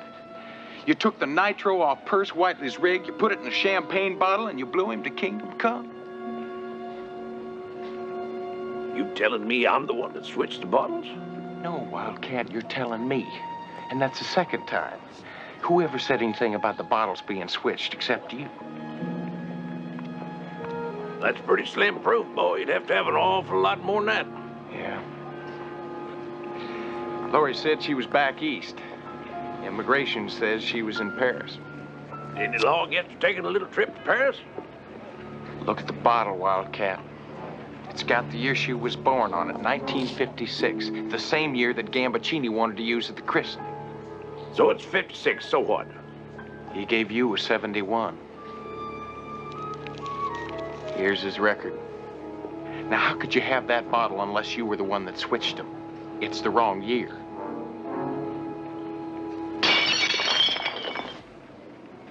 Now what have you got? Now what jury do you think is going to believe that I killed Gambaccini? Then took a shot that was meant for you, meant for the man that was trying to find the killer. What jury do you think would believe that? You took the shot to save me. You didn't know it was Perce Whiteley because you didn't hire him. He was working all by himself. You asked me if I saw who it was because you were checking me out. Because in that split second, when you saw Perce Whiteley, you knew what he was doing. He was going to kill me. Now, you knew that he figured out the nitro was missing, and he knew that you hated Gambaccini.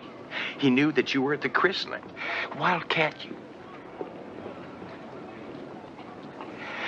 Laura's not your natural daughter. She's Whiteley's.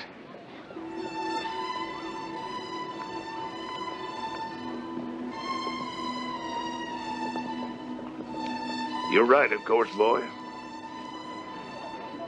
Old Purser's wife died of childbirth. He went off the deep end, had a complete breakdown. There wasn't anybody around that could look after the little baby except his best friend, me. I was only going to look after her till he got out of the sanitarium, but it took a whole lot longer than either one of us had ever figured.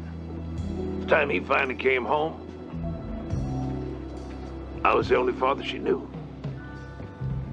Neither one of us had the heart to hurt her. So we just both raised her and loved her all her life.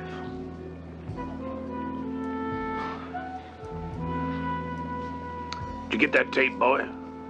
Yes, I have it. You didn't have to kill him, Wildcat. He was gonna show that tape all over the place. That would have killed Laurie. I couldn't stand that.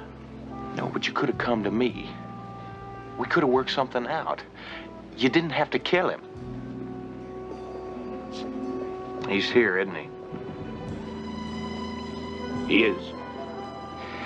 You could let him kill me. Maybe I wish I could. Come on out, Perce. He knows everything. No. Flash away!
Y'all probably realize that when Houston sets his mind to something, he almost always gets it done. Well, you see, his horse made him mad. And losing that $10 bet made him even madder. So there were two things he absolutely had to do. Bust Gutbuster and get his $10 back. Like he said, it's the principle of the thing, CJ. Only in this case, he figured his principal could earn him a little interest. Oh, there is one other thing you probably now realize about Houston. Like most Texans, he overdoes things a bit for his friends. CJ, are you absolutely positive, no mistake, certain that he still can't ride that horse? Bo, I'm telling you, he bought a mechanical bucking machine to practice on, and he can only stay on it for 2 seconds. What do you think? I don't know. I feel like a chicken hawk's about to dive on the hen house. Lamar, would I bet my own $10 on anything that wasn't a sure thing? Never have. Never will. What are you guys worried about? I'm telling you, it's a sure thing. No one can ride that horse. Charlie, I just bought a new wetsuit, surfboard, roof racks, couple pairs of flippers. I'm fresh out of jeans. I'm tapped out. That's good. How about you? I don't know anything about horses. Terrific. I don't want to blow $10 betting Houston he can't bust a bronco. Listen, this is not just any bronco. It's this bronco. I don't know. What do you think, Vince? I don't know anything about horses. Guys, I'm Indian. Trust me. Do I know about horses or do I know about horses? You really think he can't ride that horse? It's like betting on Sitting Bull at Little Bighorn. I don't know about Sitting Bull either.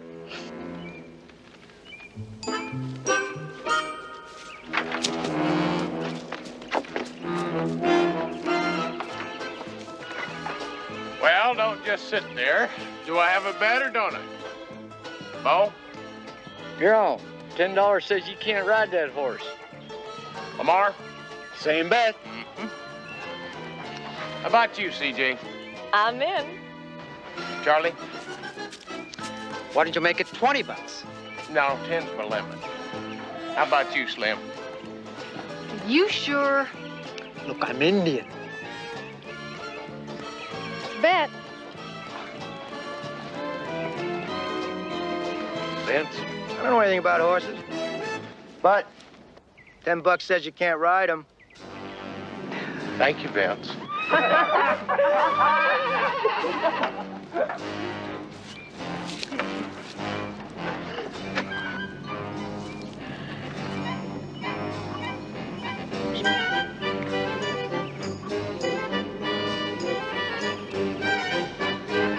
Let him out.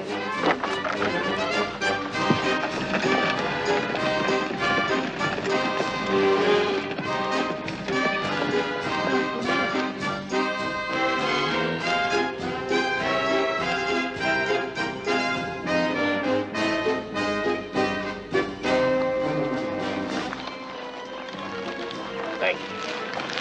Thank you. Oh, thank you. Yes.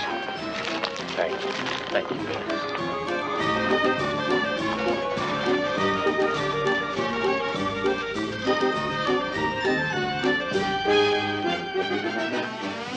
Any questions? Yeah, I got a question. What'd you whisper in that horse's ear? Well, I just told him that if he didn't trot around this corral as easy as a Tennessee walker, I'd kill him. You wouldn't kill that horse. Well, of course not. He doesn't know that.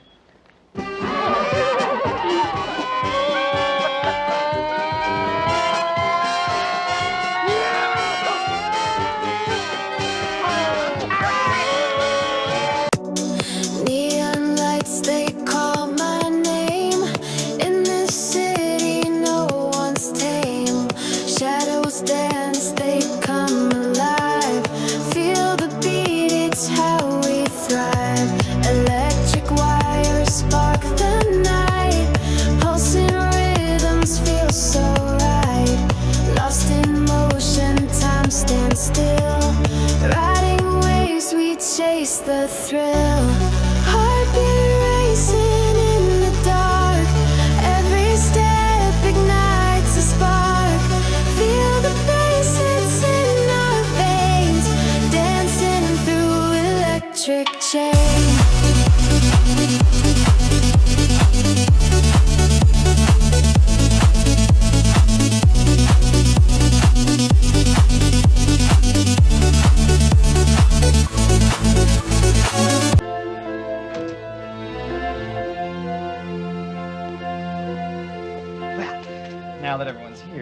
Mr. Brodax will join you shortly.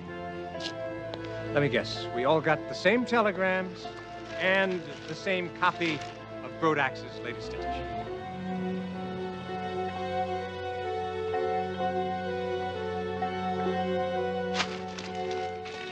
We never met formally, but since we're sharing the same headline, I'm Wally Hanrahan.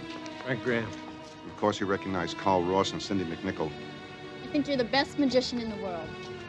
Thank you. And I think you're beautiful. And I think you're pushing your luck. Coffee, anyone? Make mine black, Wally. Get your own, Brodax. Is that any way to greet an old friend? What's this all about? Well, if you must know, boys and girls, it's about a special edition of Tattletale and you four, who in the last 12 months have all sued me and all lost. And this is your way of rubbing our noses in it? Haven't you heard us enough? I merely print the truth, sweetheart. That's why I called you here this morning, so that you'll have the opportunity to respond to these stories. Thompson? Just tell me precisely what you want to say to our readers. Brodax, you're a dead man.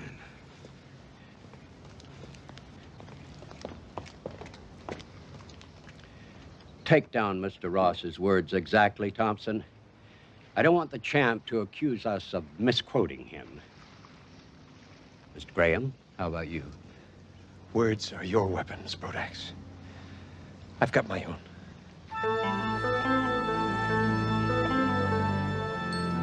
And Wally? You've gone too far this time, Al. Well, Thompson, I thought that went very well, didn't you? Yes, sir. Excellent. You were masterful. Oh, well, yes. Tell you what we'll do. We'll run a news story leading off with their threats against me. Then I'll make a statement. No amount of intimidation will prevent Tattletale from sticking to its high journalistic standards. Oh, no. Ron, could you get that for me? It's an article I worked on all last night. Sure thing, Mr. Brodax. Here you are, son. By the way, your story on the 8-year-old girl who eats fire, too sketchy. Get some interviews, talk to her friends, her principal. You ask her dentist how it affects her teeth.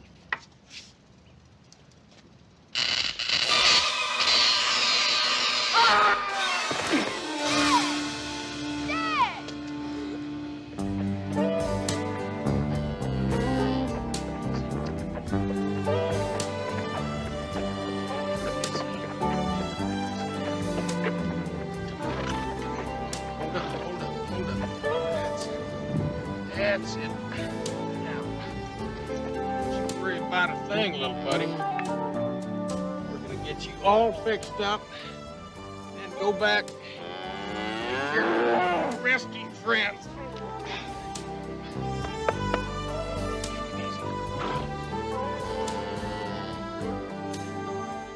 They're manufactured in Hong Kong for less than $3 a pair. Shipping back to the States, advertising, packaging, promoting runs only another $1.85 a pair. Murray, I thought we had a rule about business out here at the ranch. Now we sell them to the outlets for $10.50 a pair. For $22.50 a pair. Who'd you say you worked That gives us for? a net profit of $5.15 for each pair we What's sell. that D Now stand I've run for? a cost comparison with the Taiwan Would mills. you marry me? We can save Hold it now, $5,000. fellas. Houston? Murray. Houston? I think that this is a great investment. I can never get you at the office, so... Houston? Yeah, just a minute, CJ. Ladies, listen. I'm sorry you had to come all the way out here. But see, there's no business out here. There's a time and a place for everything. Just name it. Houston, I need you. CJ, if... CJ, like I told Murray, I'm up to here in trouble. I've got 15 head of calves stranded up in White Pine Meadow. Houston, it's Johnny Randolph. His dad got in the way of a murder attempt. He's been badly hurt. Now, don't you worry about them calves, Houston. Just take care of them for me, would you?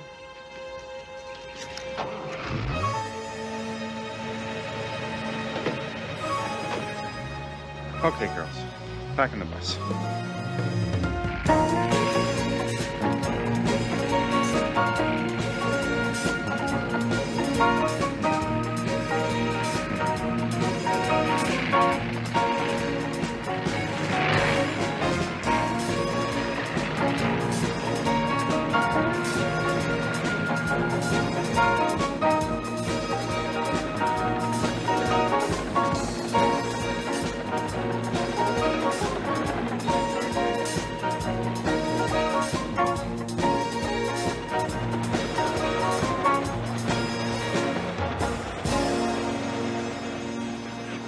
Ron Randolph was more than just Houston's landscaper. He was an old friend. And one thing you have to know about Houston, he doesn't like it when his friends get hurt. CJ, why don't you call ahead to the house? Let them know you're going to investigate? I already have. Thank you. Oh, Johnny. Easy, buddy. Come on, let's go sit down for a minute, all right? Come on. Be all right. Hey, have a seat there, partner. Listen to me. It's gonna be all right. You got my word on that, okay? But the doctors don't know me. I know, Johnny, slow down for a minute, okay? Johnny, you're gonna have to be the man in the family for a little while now. You know that, don't you? I know you're scared. Think about how scared your brothers and sisters are. You want to help him, don't you? Yeah, sure you do. I know you do. You get to pull up real hard now and get a hold of yourself. You do that for me, won't you? Yeah, I know you will. Now, you got to tell me. Tell me exactly what happened out there. I'll tell you what happened. Someone tried to silence the press, kill the First Amendment. Well, let me tell you, the pen is mightier than the sword. Johnny? Just who the hell are you? Brodax. Al Brodax. I'm the publisher of Tattletale. Johnny, I want you to call this number and ask for Cappy. He's one of my best reporters. He's going to ask you some questions. And you're going to make $50. You'd like to make $50, wouldn't you, Johnny? But what do I have to do? Just answer Cappy's questions. Oh, and we're going to need a photograph of you, too. It'll be a wonderful article, you'll see. I saw my dad electrocuted. Just a warm, sensitive human being. Yeah, just why don't you tell me exactly what you're doing here? Someone tried to kill me this morning, Mr. Houston. My swimming pool was sabotaged. 220 volts of electricity. When the boy's father tried to retrieve some papers for me that had fallen into the water, he nearly got killed. I want to talk about our catching and convicting the lunatic who's done this. Our catching? Someone from here called and said you were investigating this matter. Well, I'm here to join forces with you. I'm ready to lend the full power and investigative capabilities of Tattletale. What do you say? I'll tell you quite honestly, Mr. Brodax, I'm not interested in you or Tattletale helping me on this case. But I tell you something else. I'm going to find out who tried to kill my friend. Johnny, Houston, don't worry about it. I'll get Johnny back to his family. Fine. Remember what I said, all right? I'm going to show you the way out. You get a hold of Murray, and you tell him to get down to the nursery and start taking care of things. Simple, really. The electrical line leading into the water pump was cut and fed directly into the circulator. So if Brodax wanted to take a little dip in the pool, He'd have been dead before he came up for air. yeah. Lucky Ron Randolph was wearing rubber boots. Took quite a jolt of electricity, but he's still alive, barely.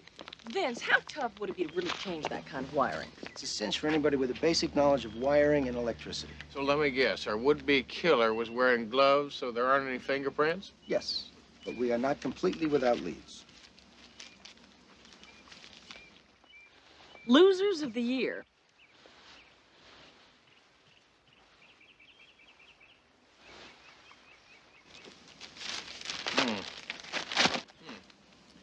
Sounds like our friend Brodax was very good at winning friends and influencing people. Mr. Houston, have you solved the case yet?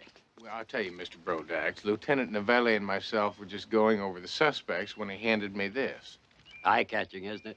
Should be a sellout. Mr. Brodax, I doubt that the people on the front page share your enthusiasm. I'm not in this business to make friends. By the way, my offer still stands if you need any help. Yeah. Well, listen, have any of these people ever threatened you before? Well, they all did this morning. You see, Mr. Perhaps I should explain. Last night, I sent each of them an advance copy of this week's edition and asked them here to get their reactions. It seems like you got yourself a whole swimming pool full of reactions, Mr. Brodax. And a front page full of suspects.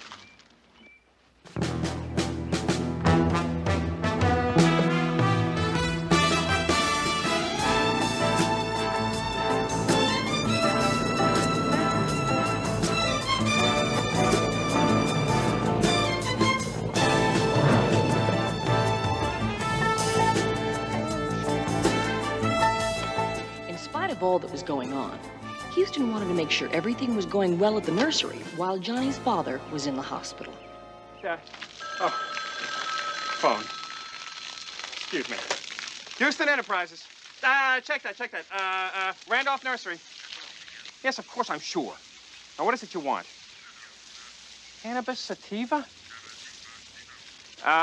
Is that a fern? Or a plant or a bush? None of the above? Well, something you smoke? No, we do not carry that in stock.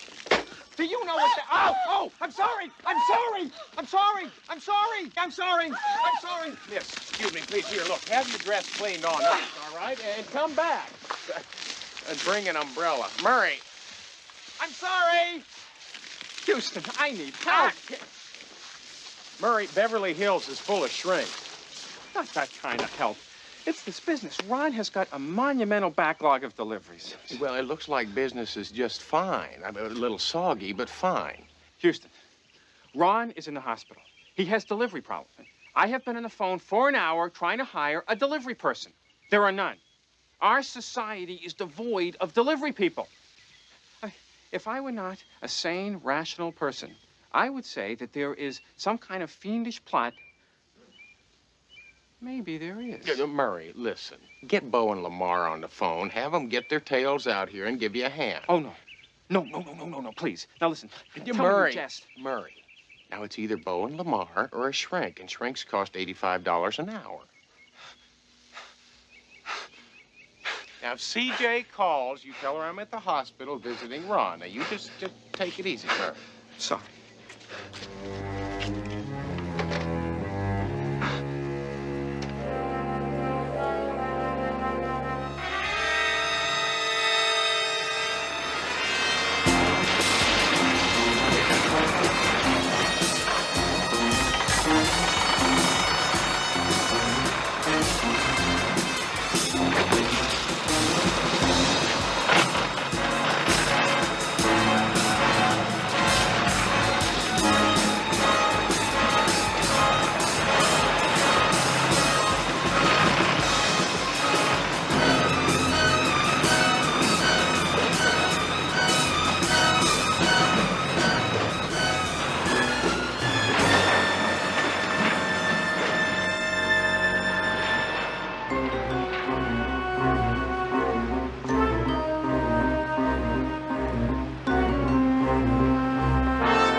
That's not meat you're marinating.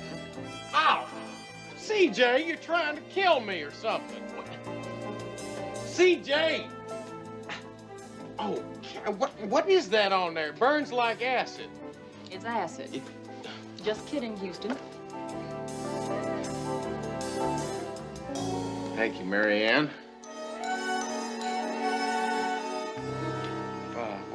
Did you see the look? What's wrong with Mary Ann? What's wrong with Mary Ann is her name's Alex. Oh. Ouch! CJ! Houston, would you stop being such a baby? Baby, that reminds me, I knew there was something else we could be doing besides this. She's all programmed and ready to go.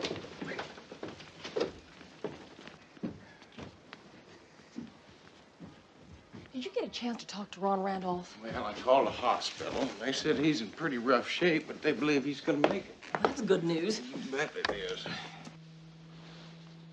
Okay. What do we got? Hello, baby.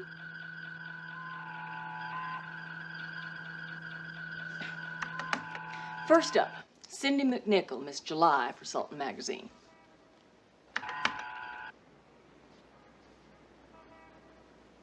You don't suppose Baby's got a copy of the centerfold in there? Just put it up, okay? Oh, that's nice. Try not to drool all over the couch, Houston. Now, Brodax alleged in his newspaper that Cindy only got the centerfold because there was pressure from certain individuals in organized crime, namely... Carl the Champ Ross. The Champ? Mm-hmm. Yeah, he's one of the most ruthless men in organized crime. He fancies himself as a boxer. His most recent stint in Leavenworth, he had a standing invitation to $10,000 for anyone who could stay in the ring with him more than 3 rounds. Anybody ever take him up on it? Only the slow-witted ones. Yeah, who's next? The Amazing Graham, magician. And one of the most popular in the country until Tattletale printed an article saying he was a bigamist. Married 3 women at the same time. Apparently has put quite a crimp into his bookings. Yeah, not to mention the alimony. And last but not least, Wally Hanrahan. Con artist extraordinaire. Used to work for Brodax. In fact, used to come up with all kinds of circulation building gimmicks. Such as? Such as the ultimate diet. Lose weight while you're sleeping. 30,000 pigeons bought that one at $10 a throw. Anyway, Brodax became a witness for the government, and Hanrahan went to jail. Mail fraud. So, these 4 people on the cover all sued Tattletale and lost. Is there anything else about them that they have in common? Yep. All of those stories are true. Come on, CJ. I think it's time we go see Mr. Hanrahan.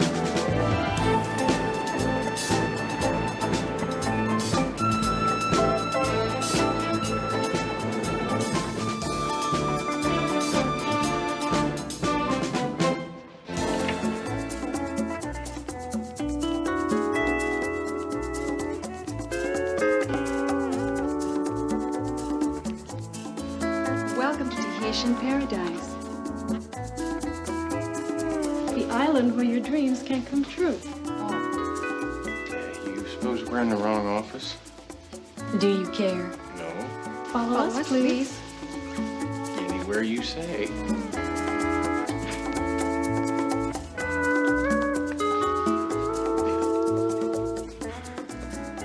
Aloha, my friends. Welcome to the quiet and serenity that can only be found at Tahitian paradise. Welcome to the opportunity to own your own piece of a tropical South Sea island. I know what you're going to say. You can't afford a luxury condo. Wrong. Anyone can. For peanuts. How? By sharing the cost with 51 other fortunate owners. Yes, for an entire week, every year, you can bask in the sun, swim in the seas of romance. Rub shoulders with ex-cons? Who are you? My name's Matt Houston. This is C.J. Parsons, my associate. Now, we'd kind of like to talk to you about Al Brodax. Oh. Sorry, kids. False alarm. Take 10. Brodax, huh? Yeah, well, I heard somebody try to kill him this morning. Too bad they missed. We understand he isn't your favorite person. I made his paper with my promotions. And then you made one promotion too many. The ultimate diet. Yeah, well, Brodax was in it as much as I was. Only he kept better records. I guess you might say he was smarter than me in those days, see? I trusted him. Sounds like a good motive for murder. Sure it does. And I would have killed him 3 years ago when I first got indicted, or even after I got out of jail. But now? Are you crazy? This Tahitian paradise thing is a gold mine. And legit. Well, Brodax swimming pool had to be wired sometime last night. I don't suppose you'd mind telling us where you were last night. Leilani? Kamalani? The gentleman wants to know where I was last night.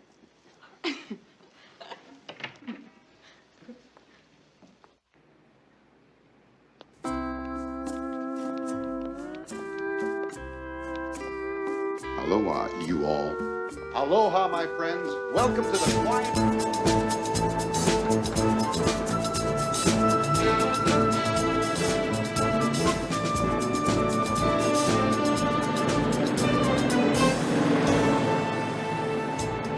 3 most attractive parts, I might add.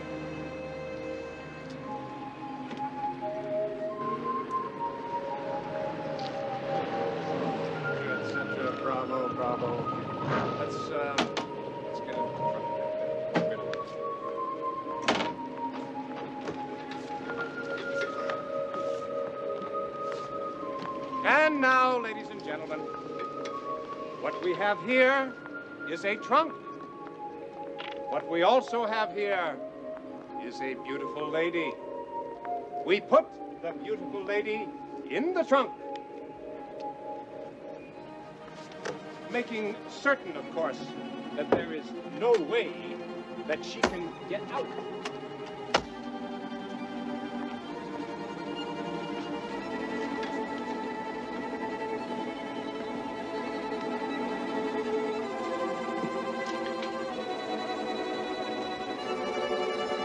One, two, three.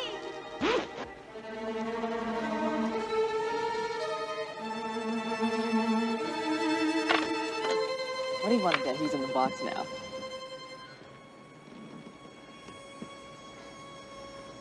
That is really amazing. Yeah. I'm also a mind reader, and I'm getting a name. Houston. Matt Houston. Yeah, Vince Novelli told you I'd be coming by. Now you know one of my secrets. Yeah, this is C.J. Parsons. Ah, for you. Sorry about that. Do you mind? Well. Let me try this again. For you. Thank you. Here, I'll get rid of that.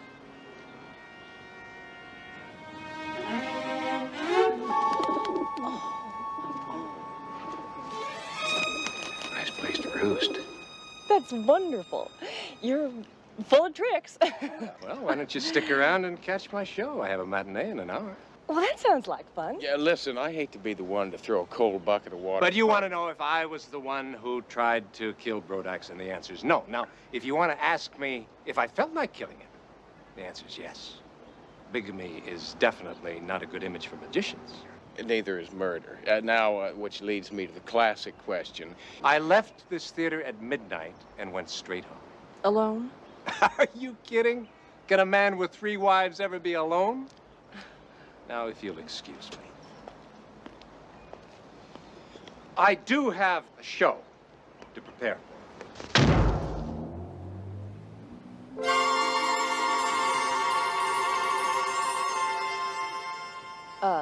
Houston, would you do me a favor? What's that? Don't ask me to follow that man. Right.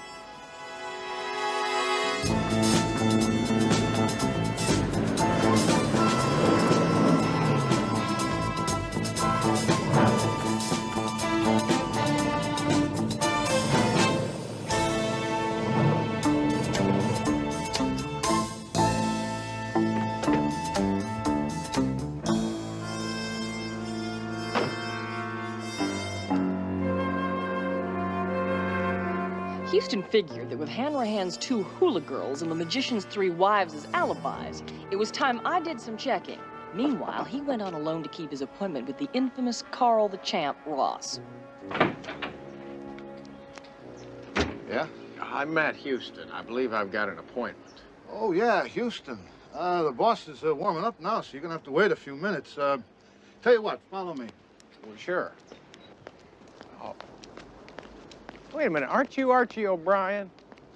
Hey, you remember me? Well, who can forget? I mean, that fight you had with Ingersoll. Oh, hey, yeah, that was some battle. You guys must have went toe-to-toe for 8 rounds, huh? Yeah, suddenly I hit him with an uppercut, and that's all she wrote. Yeah. Well, you're working for Carl Ross now. Oh, yeah, I kind of help him work out. You know, I spar with him, you know. And he likes me. I let him win. What kind of boss is he? Mr. Ross is very good to me. Look, why don't you, you can wait in here, and somebody will be back to pick you up in a minute. Thank you. I know King Ted. He does have a blue aura. You can't see it, but it's there. Is that bad? Oh, no, it's very good. In fact, King Ted always barks at people with blue auras. It means you have good karma. Let me ask you a question. My spirit is willing. What is that contraption there? It's a pyramid. A metaphysical miracle discovered by the Egyptians thousands of years ago and then forgotten. What's it do? Keeps me at peace with the world. You must be the man who is coming to talk about Al Brodax. Right, yeah. My name is Cindy McNichol. I know. I recognize that your face is familiar. Care to hear what I think? Sure. I think Brodax was asking for it. He's a vulture, and somebody should take him out and shoot him. Mr. Ross will see you now. I enjoyed sharing my piece with you. Me too.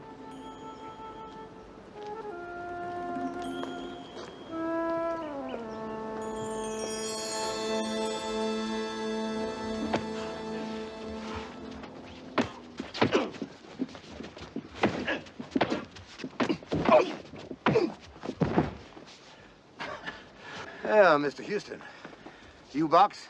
Well, to tell you the truth... Good. I thought you did. Archie, give me your gloves. Mr. Ross, I just came out here to talk to you for a minute.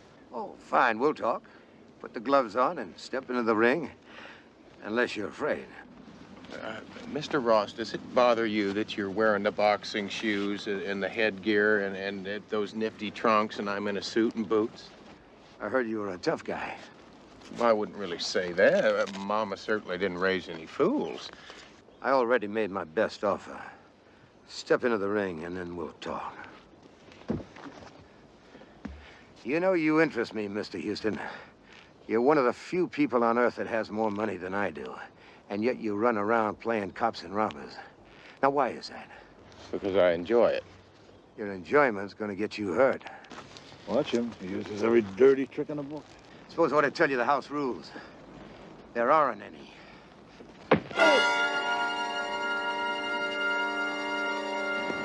Mr. Ross, I believe you just stepped in it.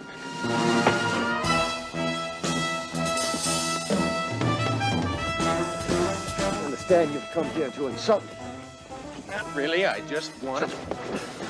No, you just wanted to ask if I was responsible for the attempt on Brodax's life, huh? Was curious. I have every right to want him dead. But electrifying a swimming pool, that's strictly amateur.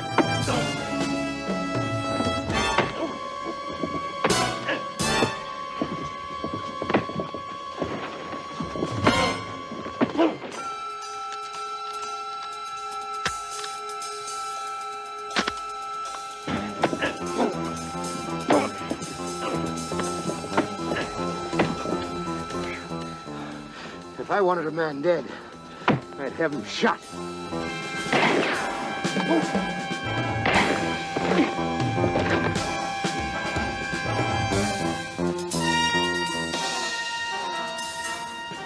Ross?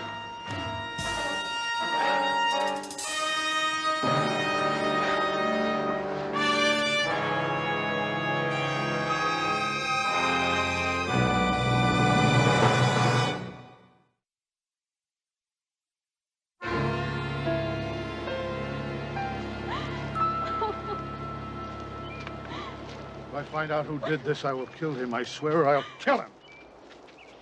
You were right, Houston. Shot came from over the hill over there. Had to be an expert. It's over 300 yards. Vince, the whole thing doesn't make any sense. I mean, up to now, we knew our killer had to be somebody with a grudge against Brodax. Yeah, somebody hurt by his paper. That's right. And then someone tries to get me at the nursery yesterday, and now they got one of our suspects. Lieutenant, they tell me I need your permission to get a photograph of Ross's remains. You also need my permission to be on the scene of the crime. You have neither. Now leave. You trying to hide something from the press? The American public has a right to know. Put your flag away and get off this property before I arrest you. For what? For being obnoxious on the scene of a crime. Now beat it. Okay, I'll go. But don't think you can hide anything from me. Tattletale is America's watchdog. Vince, I didn't know you had a temper.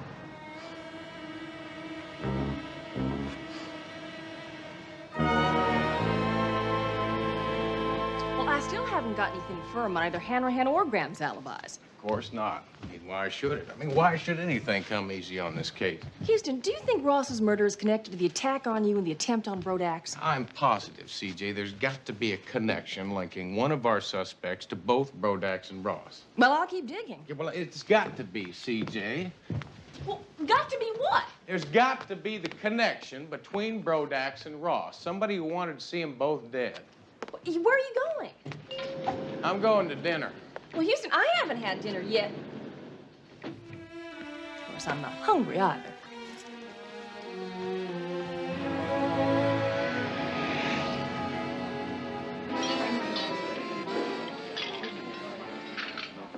Your aura is bluer than ever. Well, thank you, Cindy. Listen, we need your help. Vince and I think that you're our only possible link to Brodax and Ross. You see, you were living with a gangster, and Brodax let this entire country know through that scandal sheet of his. Things change. I'm now undergoing a rebirth of consciousness, motivation, and intent to all my fellow men. Well, that's swell, Cindy. I think what Vince is trying to say is that we figure you might have attracted a self-appointed savior somewhere along the line. Like your father, brother, old boyfriend. Yeah, someone who loved you enough, someone who didn't like the way you were being treated by those fellas. You believe that Carl was murdered and someone tried to kill Mr. Brodax because of me? Well, we think that's very possible. Now, how do you feel about that? Forgive me. Meditation teaches one to observe matters from a distance. No, sit. Lost her again, Vince. Allora, did you decide what to order? Mama, you order, please. Oh, no. When I decide, you always complain it's too much food, it's too much this, too much that. Troppo difficile, say. Tonight, you order. So, pretty lady, what would you like? Hey, pretty lady. Vincent, what's the matter? Oh, poverina. You both make her wait so long to eat, she faints from hunger. She didn't faint, Mama. She's in meditation. Medication you get in a hospital, not in my ristorante. Mama, it's not medication, it's meditation. She's deep in thought. For my menu. It's not that complicated. Mama, please, some food. Okay, tell me what you like. Same as Houston. Y'all have the same as Cindy. Benissimo, three of the same coming right out. She's back. Listen, did you think any more about that? Who might have loved you enough to kill for you, just to protect you? No one. I have no family. I was abandoned by my parents at the age of 14. There was never any boyfriend. Carl Ross was the only man who ever showed me any kindness. Benedetti, ragazzi. But why you want to fool Mama like that? You just gave me 3 orders of nothing. Make it 4.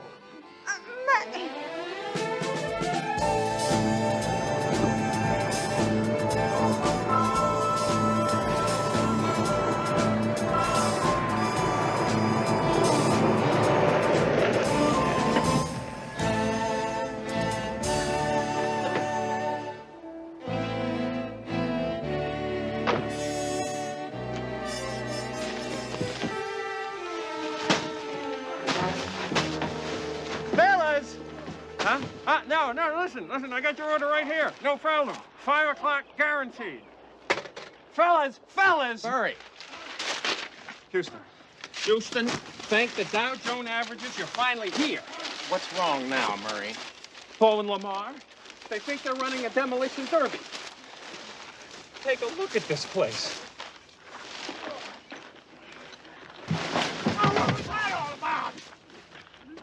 Hey there, Johnny. Just the man I'm looking for. I am? Yeah. Tell you, I wanted to ask you a couple of questions. Listen, don't you worry about old Bo and Lamar there. They'll make everything up, I can guarantee you. Listen, I saw your dad at the hospital this morning. They say he's getting better. Yeah, that's right. See, I needed to ask him a couple questions about what happened to him the other morning, but he was still sleeping. Well, I was there. Maybe I could tell you. You know, Johnny, that's what I thought. So what I'd like you to do is think real hard for me and see if you can tell me everything you remember. Well, we were planting flowers, and Mr. Brodax came out for his morning swim. And he was talking to some reporter guy. Can you tell me what they said? Something about a girl eating fire. And then his papers fell into the pool, and he started yelling at my dad to get them out. He said they were an article that he worked on all night. Huh. Article. That's what he said. That means something? Houston, It's phone for you. It's CJ. She says it's important. Be right back. What do you got, CJ? Maybe the missing link. I just found out that Hanrahan and Carl the Champ Ross served time in Leavenworth together. From what I could dig up, they have a mutual hate society. Which means that he'd want to kill both of them. Yeah, I'm still here, CJ. I just, strikes me a little funny that, I just never figured our Polynesian king to be a killer. We better pay him another visit.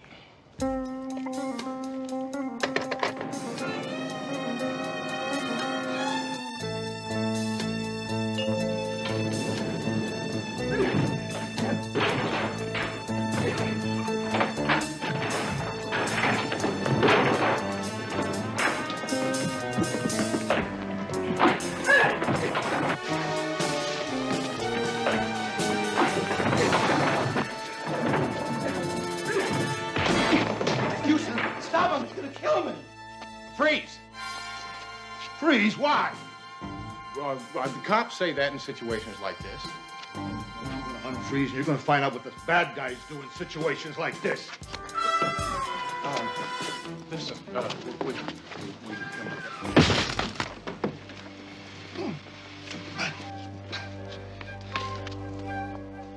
Now that I've got your attention, let me ask you a question. Be my guest. Thank you. Why are you trying to kill Mr. Hanrahan? He killed my boss because of what happened in Leavenworth. Brodax told me. If you don't believe me, take a look over in that corner.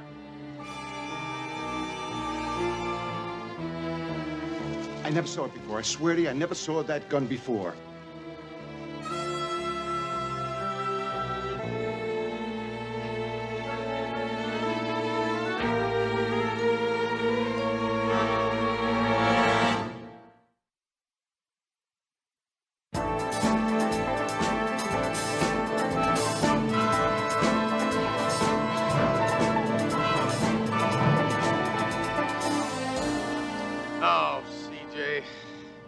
I'm beginning to feel as out of place as a prairie dog at a rattlesnake convention. I mean, we got a sleazo syndicate boss that's dead. We got a sleazo gossip publisher who almost got killed. I nearly got myself killed, and I'm beginning to wonder why.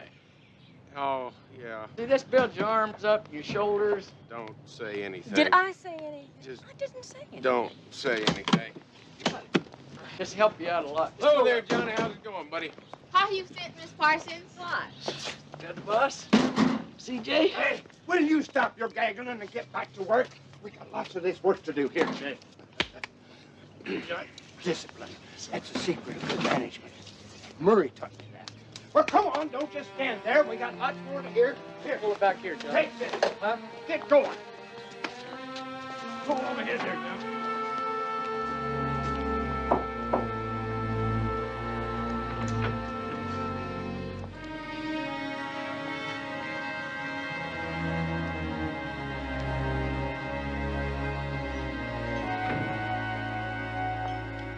Just in time. Join me in a toast. This has really been a great day for us, Mr. Houston. You have caught a murderer, and I've got a story worthy of another special edition. Yes, you do. And you can start by telling your readers how you sent a professional fighter after Hanrahan, a man who used to make a living with his fist. Now, how'd you know it was Hanrahan? I figured it had to be him. He was the only one who had a grudge against both me and Ross.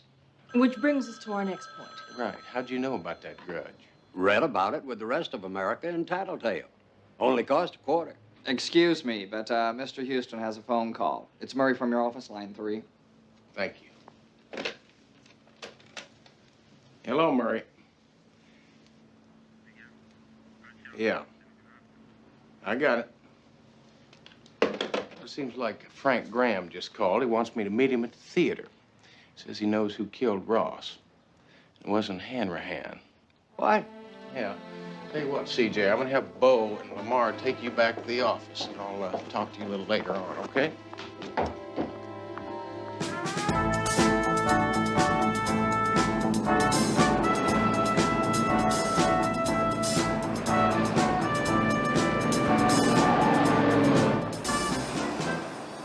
And as you can see, ladies and gentlemen, the cage is absolutely empty. Empty. But now, with a few magic words and perhaps a little bit of luck, let's see what we can do.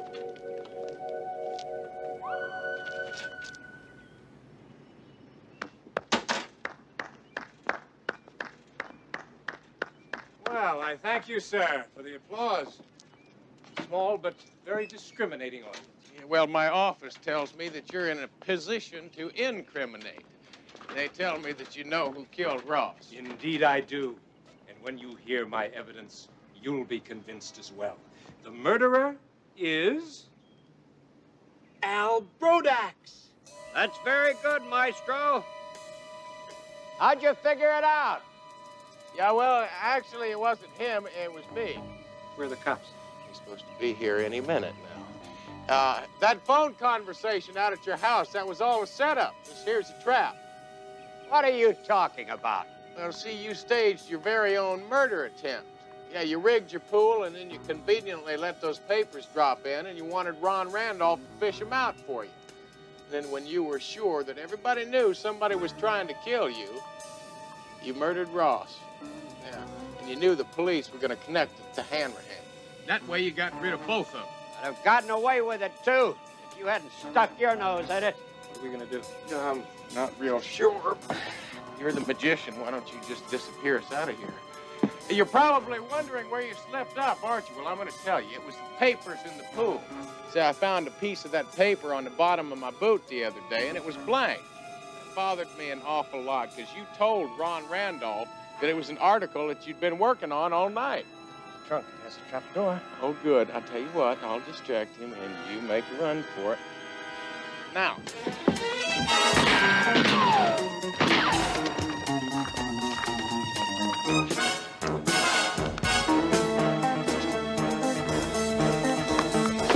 Better hide and stay hidden.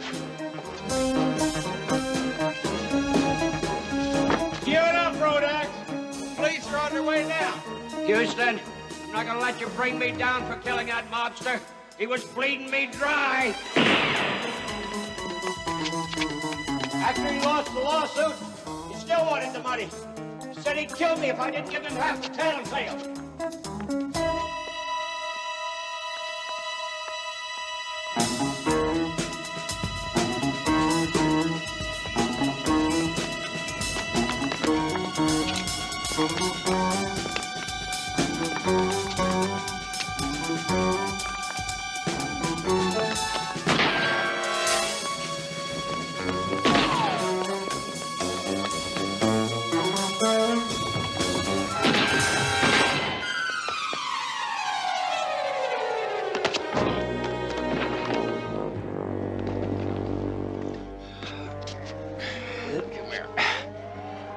Something. If Mr. Pulitzer ever gives a prize for malice, you're going to have it all sewn up. Come on. Houston! Houston, where are you? Houston, are you all right?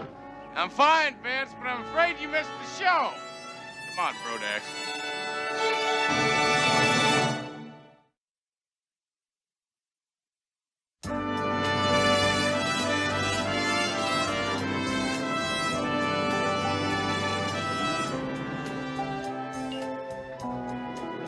Slowly, slowly, stay together now. That's it, perfect, perfect. Just relax. Murray? Well, Murray, what in the Sam Hill is going on here? How do you know? Know what? That's my name, Samantha Hill. Is it really? Before you say another word, did you or did you not say no business at the ranch? Huh? Did you, huh? Yeah, I did. Which means business is to take place at the office. And dinner takes place in a restaurant. Hungry? A little bit. All right, ignore me. Send me away. Hang me by my heels for looking after your interests. Crucify me for my responsibility. Murray, don't be so melodramatic. Houston was just talking about you. He was? Yes, he was. Yes, I was, Murray. And I was just telling CJ about how I was going over the facts and figures on the company that you left me. Really? Well, yeah, really, Murray. See, now, I think it's a dandy little company. Now, if the numbers are right, I think... The numbers are more than right. Houston, the guy who owns the company is a genius when it comes to designing jeans, but he is a babe in the woods when it comes to money. I'm telling you, Houston, We can steal this company. Oh, no, we can't. We can't? No, no. See, you can't steal anything you already own. See, I bought half interest in that company this morning. See, it's just like you said, Murray. The man's a genius, and he's probably a pretty nice fella, and we wouldn't want to steal something from somebody like that, now would we? Not me. No. And Murray, because Houston wants to protect his investment, he wants you to buy something else.